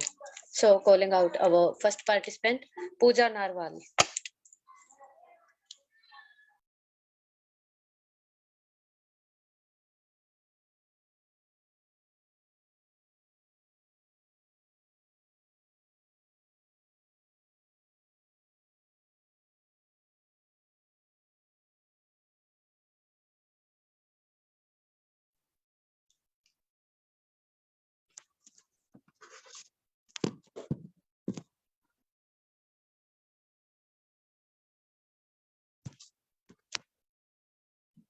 Am I audible? Yes, Pooja. Yes, you are audible and visible. You can start now. First of all, I'm sorry to Manik. I didn't know it. So, the one who wins without any problems, it is victory. But the one who wins with all of struggles, he creates history. Great words by Khan Abdul Ghaffar Khan. A very good evening to all of you. I am Pooja Narwal, and today I would like you all to give a brief on Khudai Khidmatgar movement that was campaigned by Khan Abdul Ghaffar Khan, Bacha Khan or Bacha Khan, his another names, against the British rule in India. Khudai Khidmatgar was a Pashtun non-violent resistance movement against the British rule in NWFP, Northwest Frontier Province. The Khudai Khidmatgar movement, the meaning of Khudai Khidmatgar movement is servants of God. So let us discuss about the origins of Khudai Khidmatgar. In 1921, Abdul Ghaffar Khan founded a social reform foundation known as Anjuman-e-Islah-e Afghania, meaning the Society for the Reformation of Afghans. Basically focusing on the education and elimination of blood feuds. In 1927, he founded a farmer organization, Anjuman-e-Zamindara, and in 1928, he started a magazine, Paktu. The movement attracted more than 1 lakh followers, and the movement also did amazing poverty relief works also. The members of the movement were also called Surk Pros or red shirts. The women wore black garments on the other hand. Following the arrest of Bacha Khan and other leaders in 1929, supporters gathered at Quesa Khuana Bazaar at Peshawar on 23rd of April 1930. British soldiers then opened fire on the non-violent protesters. Gradually, the social reform movement became more political as its members were being targeted by the British Raj. Khan then set up a network of committees known as Jirgas. In August 1931, the social reform movement officially joined the Indian National Congress. British subjected the members of the movement to harassment, to abuse, and to coercive tactics. This all included the bombing of the entire villages, religious persecution, and physical violence also. After 1939, British urged the conservative ulemas and landlords, Khans, to oppose the social reforms, and the Muslim League started campaigning in the NWFP region, appealing the conservative elements for the formation of Pakistan. When Indian National Congress declared its acceptance for the partition plan without even consulting the Khudai Khidmatgar leaders, Bacha Khan famously said, "You have thrown us to the bulls." True words. For his association with Mahatma Gandhi, Khan Abdul Ghaffar Khan also came up with the name Frontier Gandhi. The movement got banned and the ban continued till 1972. In 1988, he died under house arrest and all of his reforms wiped out within years. But in 1987, Indian government conferred the highest Indian honor, Bharat Ratna, on him. At last, I would love to sum up with some great words of Khan Abdul Ghaffar Khan itself, that if you wish to know how civilized a culture is, just look at how they treat its women. Thank you so very much. Jai Hind, Jai Bharat. Thank you, Pooja. A wonderful speech. Now, next, calling our third participant in this category, Nimisa Suryavanshi.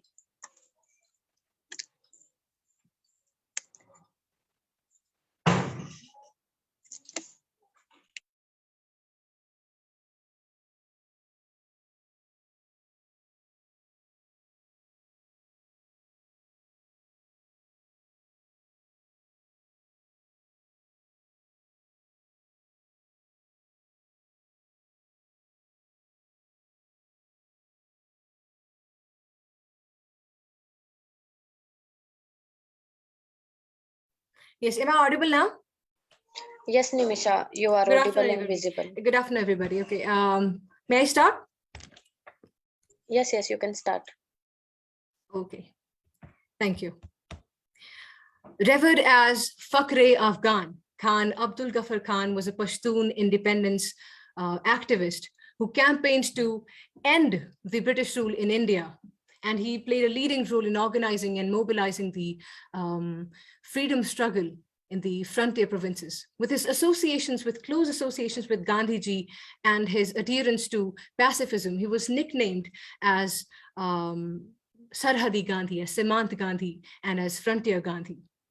A towering 6 feet tall, well-built Pathan, he was considered as the leader of leaders, and he was named as Bacha Khan, as the king of chiefs. But apart from these flattering titles, he was awarded with the highest civilian award of India. That's the Bharat Ratna Award in 1987. And he was also the first person, the first non-Indian to have been awarded, to have been honored with this award. He was also nominated for the Nobel Peace Prize in 1984. Now, initially, Abdul Ghaffar Khan had the goal of uplifting, the social upliftment of the languished Pashtuns, and he opened schools to spread education. But the ultimate goal of Abdul Ghaffar Khan was to build and create and form a secular, independent, and united India. And to achieve this objective, he founded the Khudai Khidmatgar. The Khudai Khidmatgar, that's the servants of God, was founded in 1929, and it had more than 100,000 members, and they all wore distinctive red t-shirts and shirts, and they were known as the Surk Posh. Abdul Ghaffar Khan also led the Khudai Khidmatgar movement in 1929 against the British rule, and the result of which was, it's known as the most repressive Indian repression of the Indian struggle. And what happened was that a lot of Surk Posh members and a lot of his followers, they made the supreme sacrifice fighting against the Britishers. A man of religion, Abdul Ghaffar Khan, stood in his entire life for 3 simple principles. That's of amal, of yaqeen, and muhabbat. And he famously said, and I quote, that my religion is faith, my religion is love, it's humanity, and its service for humanity and God. And for this very reason, he was strongly in opposition of partition of India. And for his liberal stance against the partition of India, he was criticized, he was assaulted, and he was called the anti-Muslim as well. But with his failure, with the failure of his attempts to avoid the partition of India, He was disheartened, he felt betrayed, and finally took allegiance to Pakistan in 1948. And he was also known to have formed the first national opposition party in Pakistan. With the growing popularity of his party and his following, it led to misplaced suspicion. And that was the reason why he was placed under house arrest without any charges from 1948 to 54. And also when he died in 1988 in Peshawar, he was still under house arrest at the time. But such was his reputation amongst the Pashtuns that a ceasefire was announced in the Afghan civil war and for the funeral to take place. So that was the respect the people had for him. And also the icon, the historic and the global icon of peace, Mahatma Gandhi, held Abdul Ghaffar Khan in high esteem. And addressing a large audience, he said that Bacha Khanates, Abdul Ghaffar Khan and Khudai Khidmatgar deserves more credit than me and Congress together.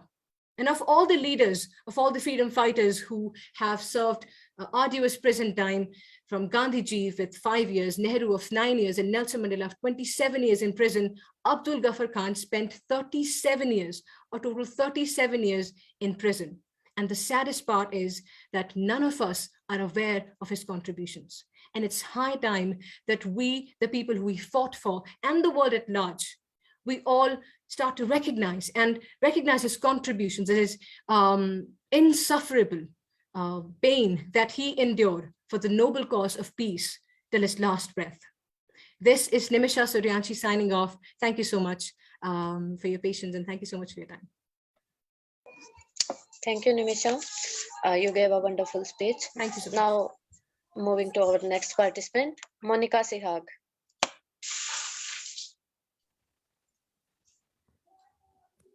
I'm audible and visible, Anamika? Yes, Monica, you are audible and visible. Great afternoon to all the dignitaries and participants present here. I am Monica Sihag, student of MSc Chemistry. Only a dead nation remembers its heroes when they die, but a real nation respects them when they are alive.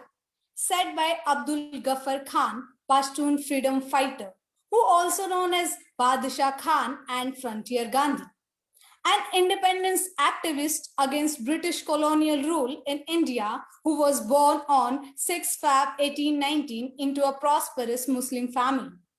In school time, he was inspired by his mentor, and then he felt that how an education play an important role for providing the services to the local community.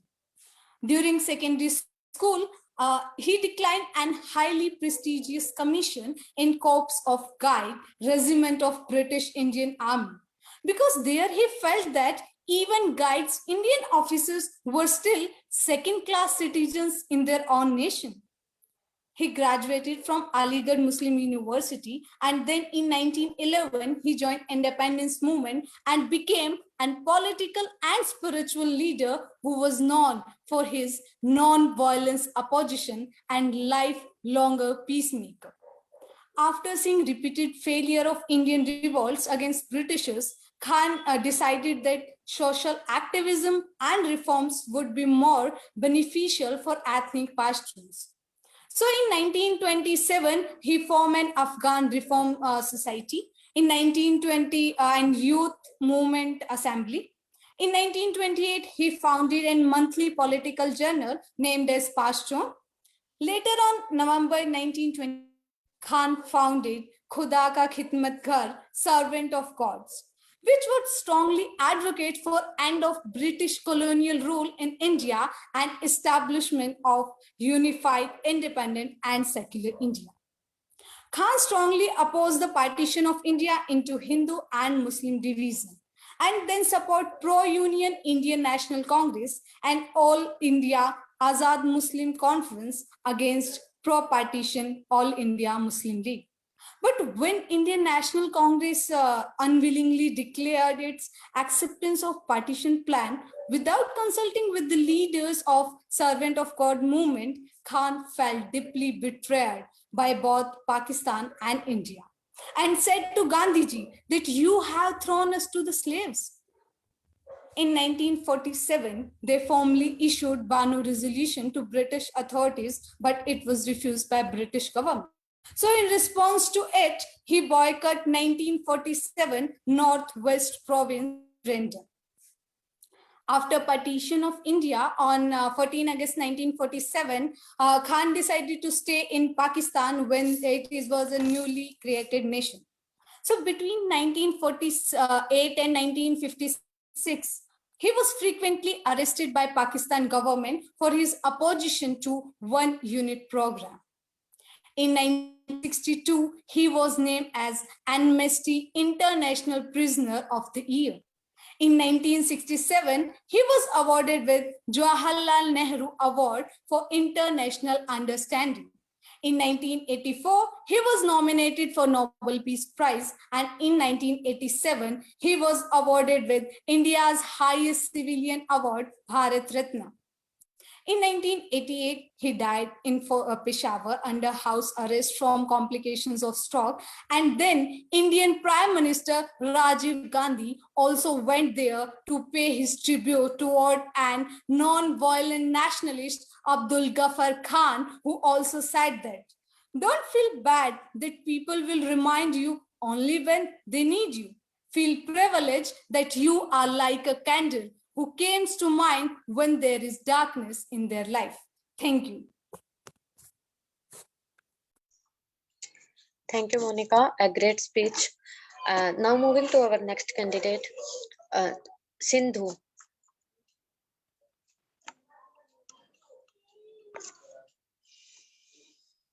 Sindhu, you are not audible.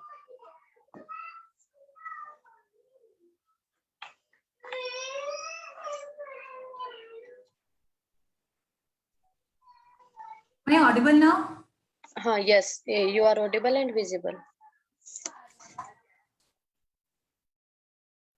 सोने की चिड़िया भारत था, सोने की चिड़िया भारत था, ये बात बताई जाती है, मेरे देश के वीरों की गाथाएं गाई जाती हैं, मेरे देश के वीरों की गाथाएं गाई जाती हैं.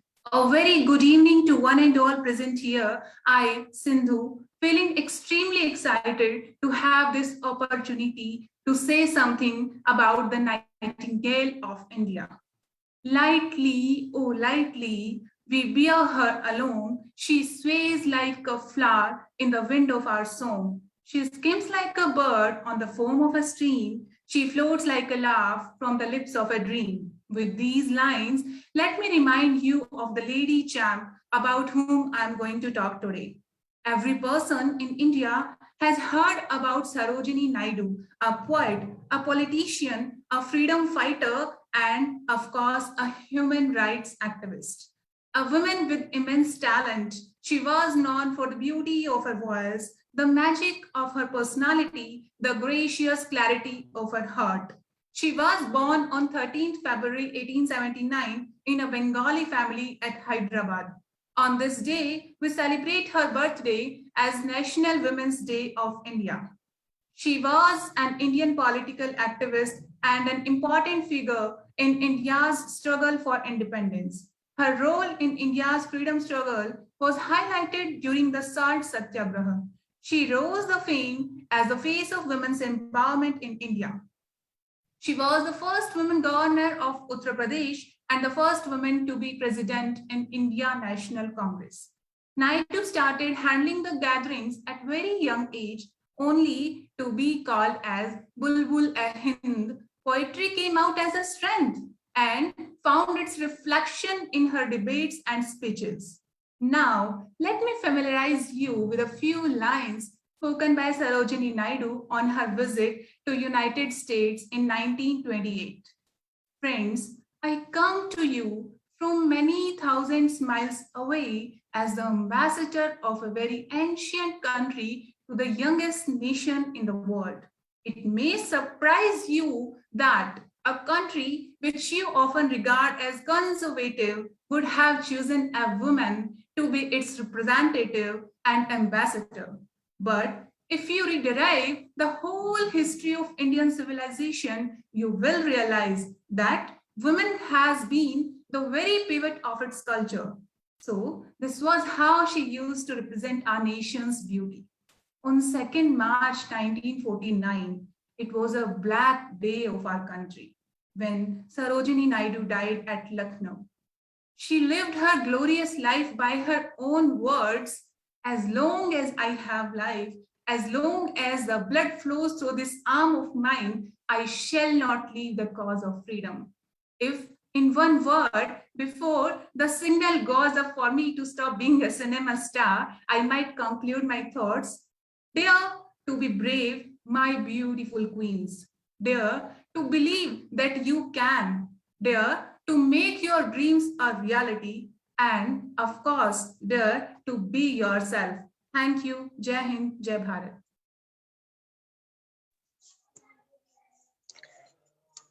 Very wonderful speech, Sindhu. Now moving to our next participant, number 6, Anshul.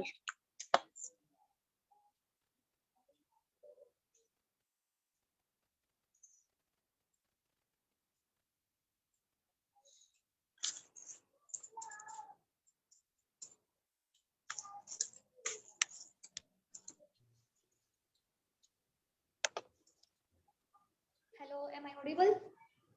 Yes, Anshul, you are audible and visible. Okay.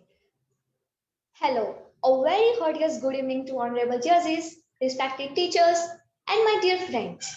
I am Anshul, pursuing BSc Economic Honors in GJUS&T University of Science and Technology, Hisar. Today, I am here to speak on unsung freedom fighter Tilka Manjhi. Tilka Manjhi was an Indian freedom fighter, the first Adivasi leader from Pahadia Hills people community. Tilka Manjhi was born on 11 February 1750 in Sultanganj, Bihar. He was born in a very small village called Tilakpur. His father's name was Sundaram Murmu.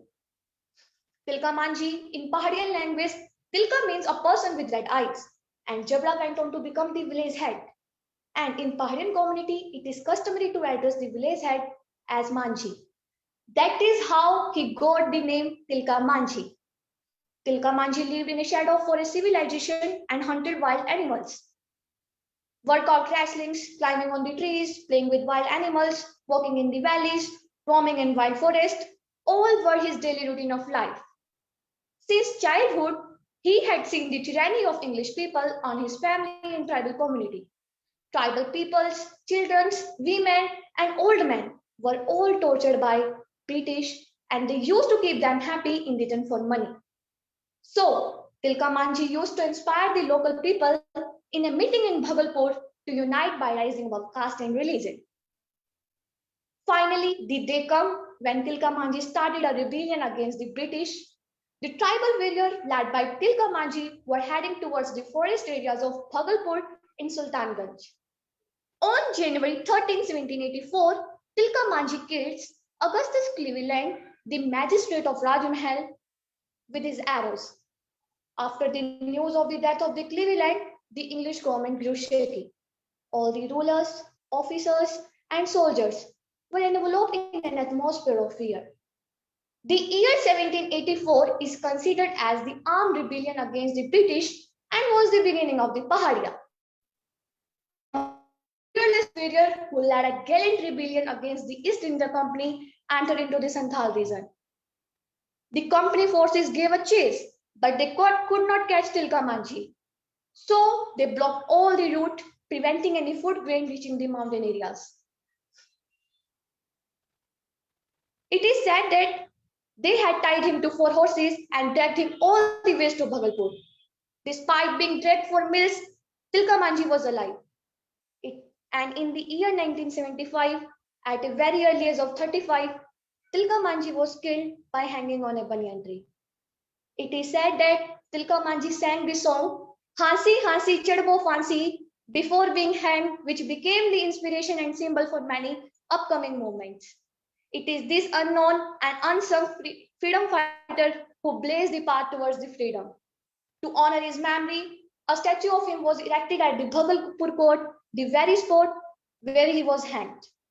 At last, I want to say, our flags wave so high,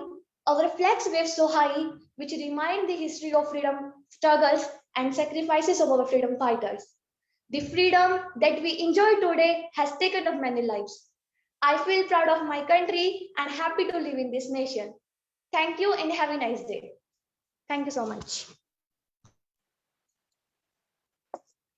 Thank you, Anshul. You spoken very wonderfully. Now, our next participant, Vidhi Sachdeva.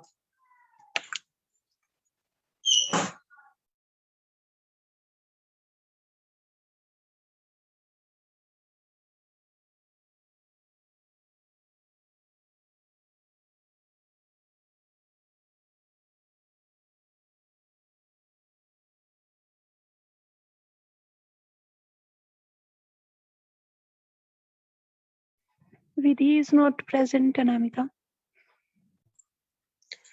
So, now calling Jyoti, whose network was interrupted, so she can deliver her speech earlier. Jyoti, serial number 19.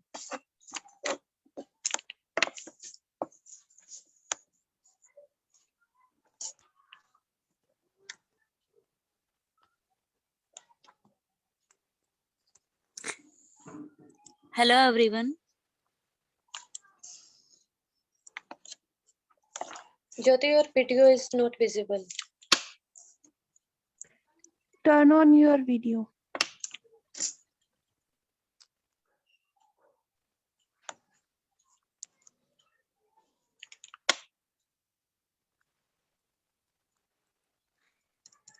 Your network.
Jyoti?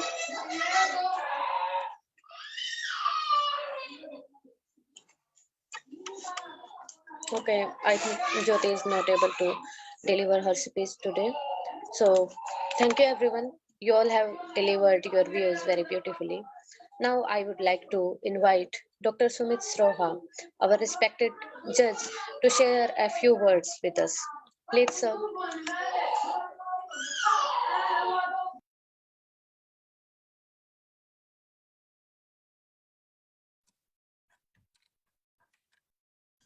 First of all, I would like to congratulate all of you, and special thanks to Pratap Malik sir for giving me the opportunity to be judge here.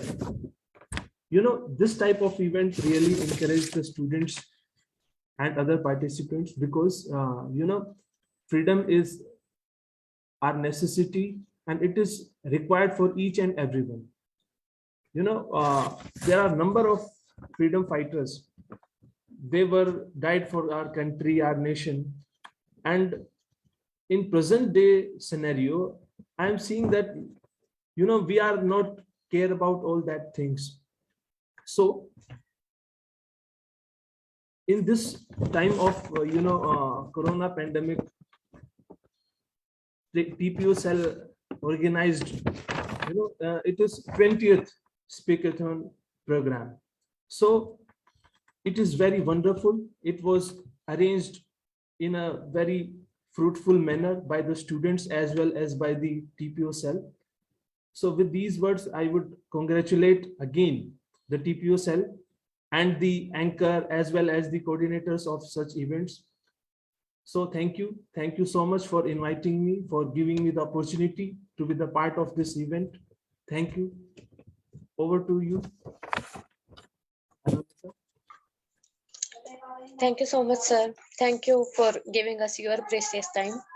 And moving forward, now I request our respected judge, Dr. Prerna, Assistant Professor of HSP Department.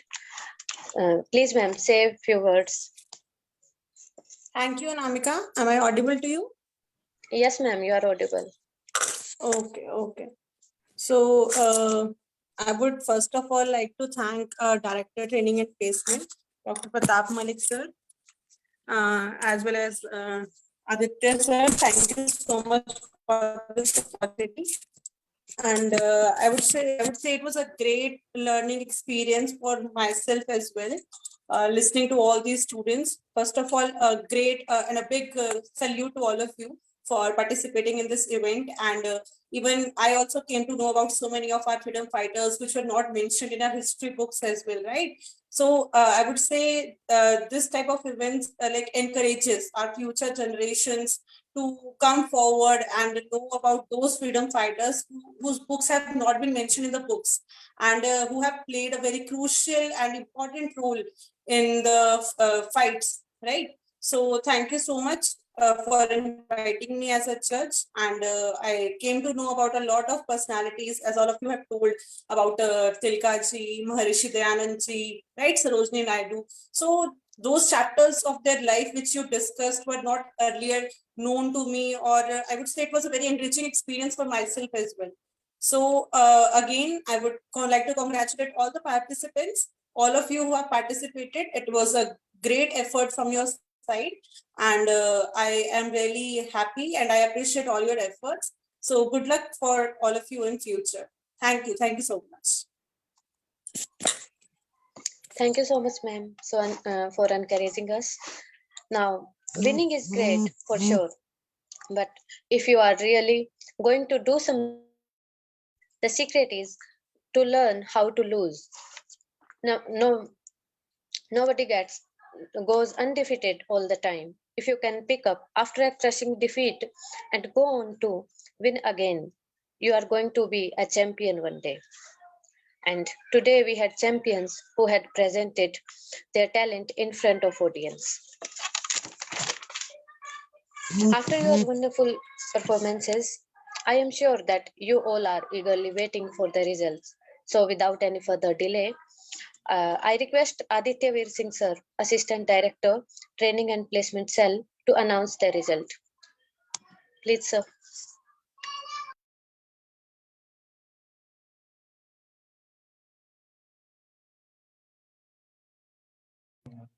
Pratibha, have you compiled and communicated to Aditya sir?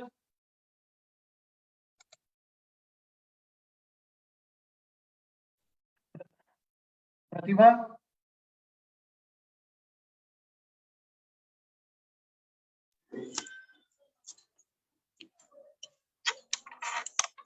Sumiji, you and you communicated her? I sent her the details, results, sir. Okay. Sir, I am compiling the result. Just 2 minutes. Okay.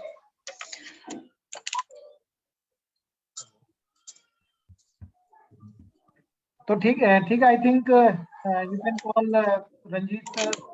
Okay, sir. So now I request Dr. Ranjit Dalal, Assistant Professor, Department of Physics, and also the coordinator of AAS program, to deliver vote of thanks. Ranjit sir, please.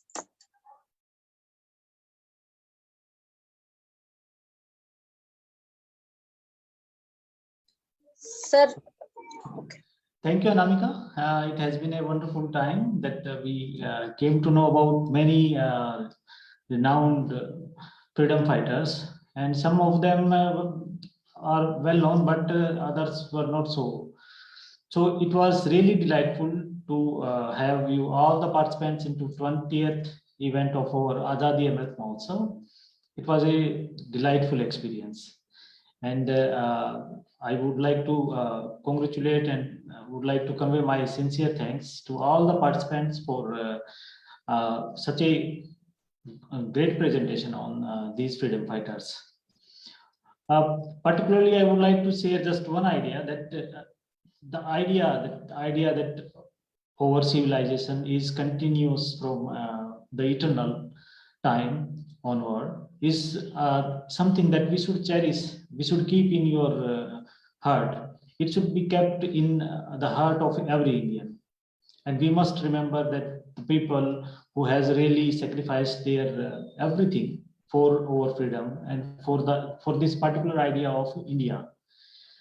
If we don't continue to celebrate the sacrifice of these people, if we don't keep that idea of great civilization India in our heart, then terrible thing can happen very quickly.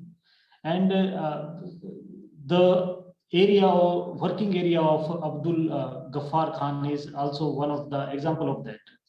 At that time, that area was very progressive.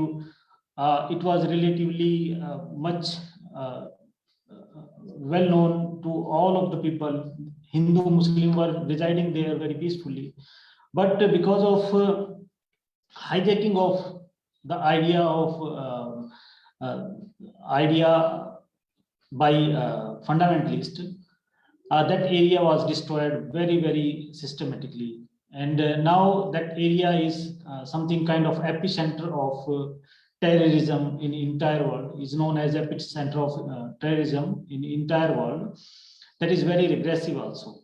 So if that area would have celebrated the thoughts of Abdul Ghaffar Khan, it would have been much different story for that area, that is which is called Fata or frontiers area of Pakistan, which is a kind of tribal Pashtun area. So the point is that we must keep the idea of our civilization, the idea of our nation in our heart, and we must celebrate the sacrifice of those people who have really contributed, who have really fought for our freedom. So with that, I would like to convey my sincere thanks to all the participants for their very nice contribution, and some were really fascinating. And we came to know about many different personalities like Swami Sardanand, of course Abdul Ghaffar Khan, and many others, including Swami Dhyanand Saraswati. We are very thankful to Dr. Sumit Sroha from Electrical Engineering Department of Guru Jambeshwar University, and Dr. Prerna Tuteja for agreeing to be our judges. We are really thankful for their effort. I think they have done a tremendous job. And of course, we were really delightful to have a exceptional and brilliant personality with us as our chief guest, Dr. Markandeya Ahuja, who has contributed heavily in numerous spheres of life, like as an eye surgeon, motivational speaker, educationalist, writer, etc. We were fortunate to hear his brief but very delightful and motivating summary of 200 years of Indian freedom. We are really thankful for his gracious presence in our current event as chief guest.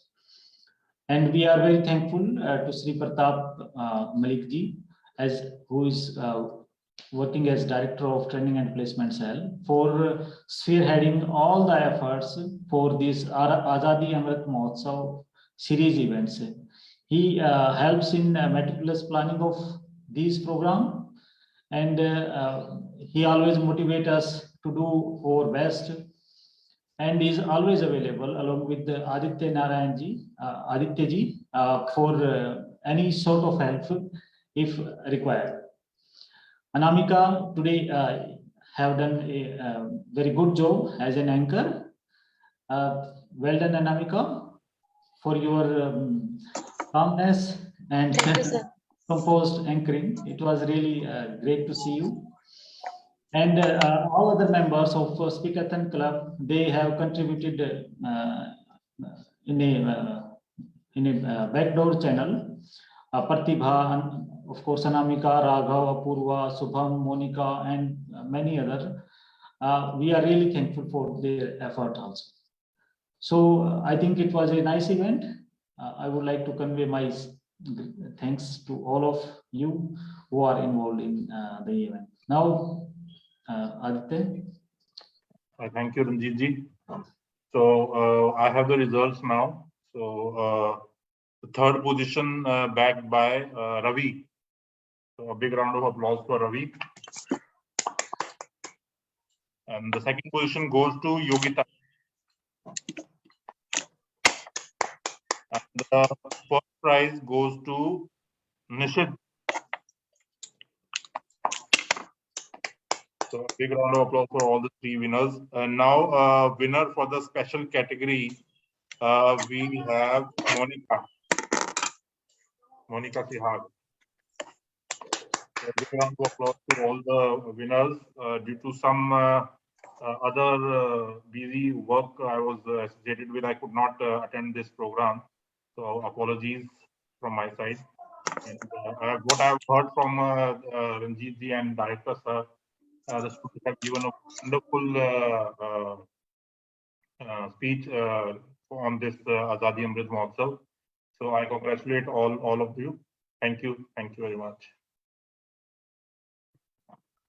Thank you, Ranjit sir. Thank you, Aditya sir. Now, ladies and gentlemen, your presence made this event memorable. Thank you for listening. Thank you for inspiration, for encouragement, and for being here. And most importantly, for giving us your time. Thank you all. You are a wonderful audience. And I hope that I have been a good host equally. Once again, thanks to hard work that all the AAS team members have done. Director sir, Assistant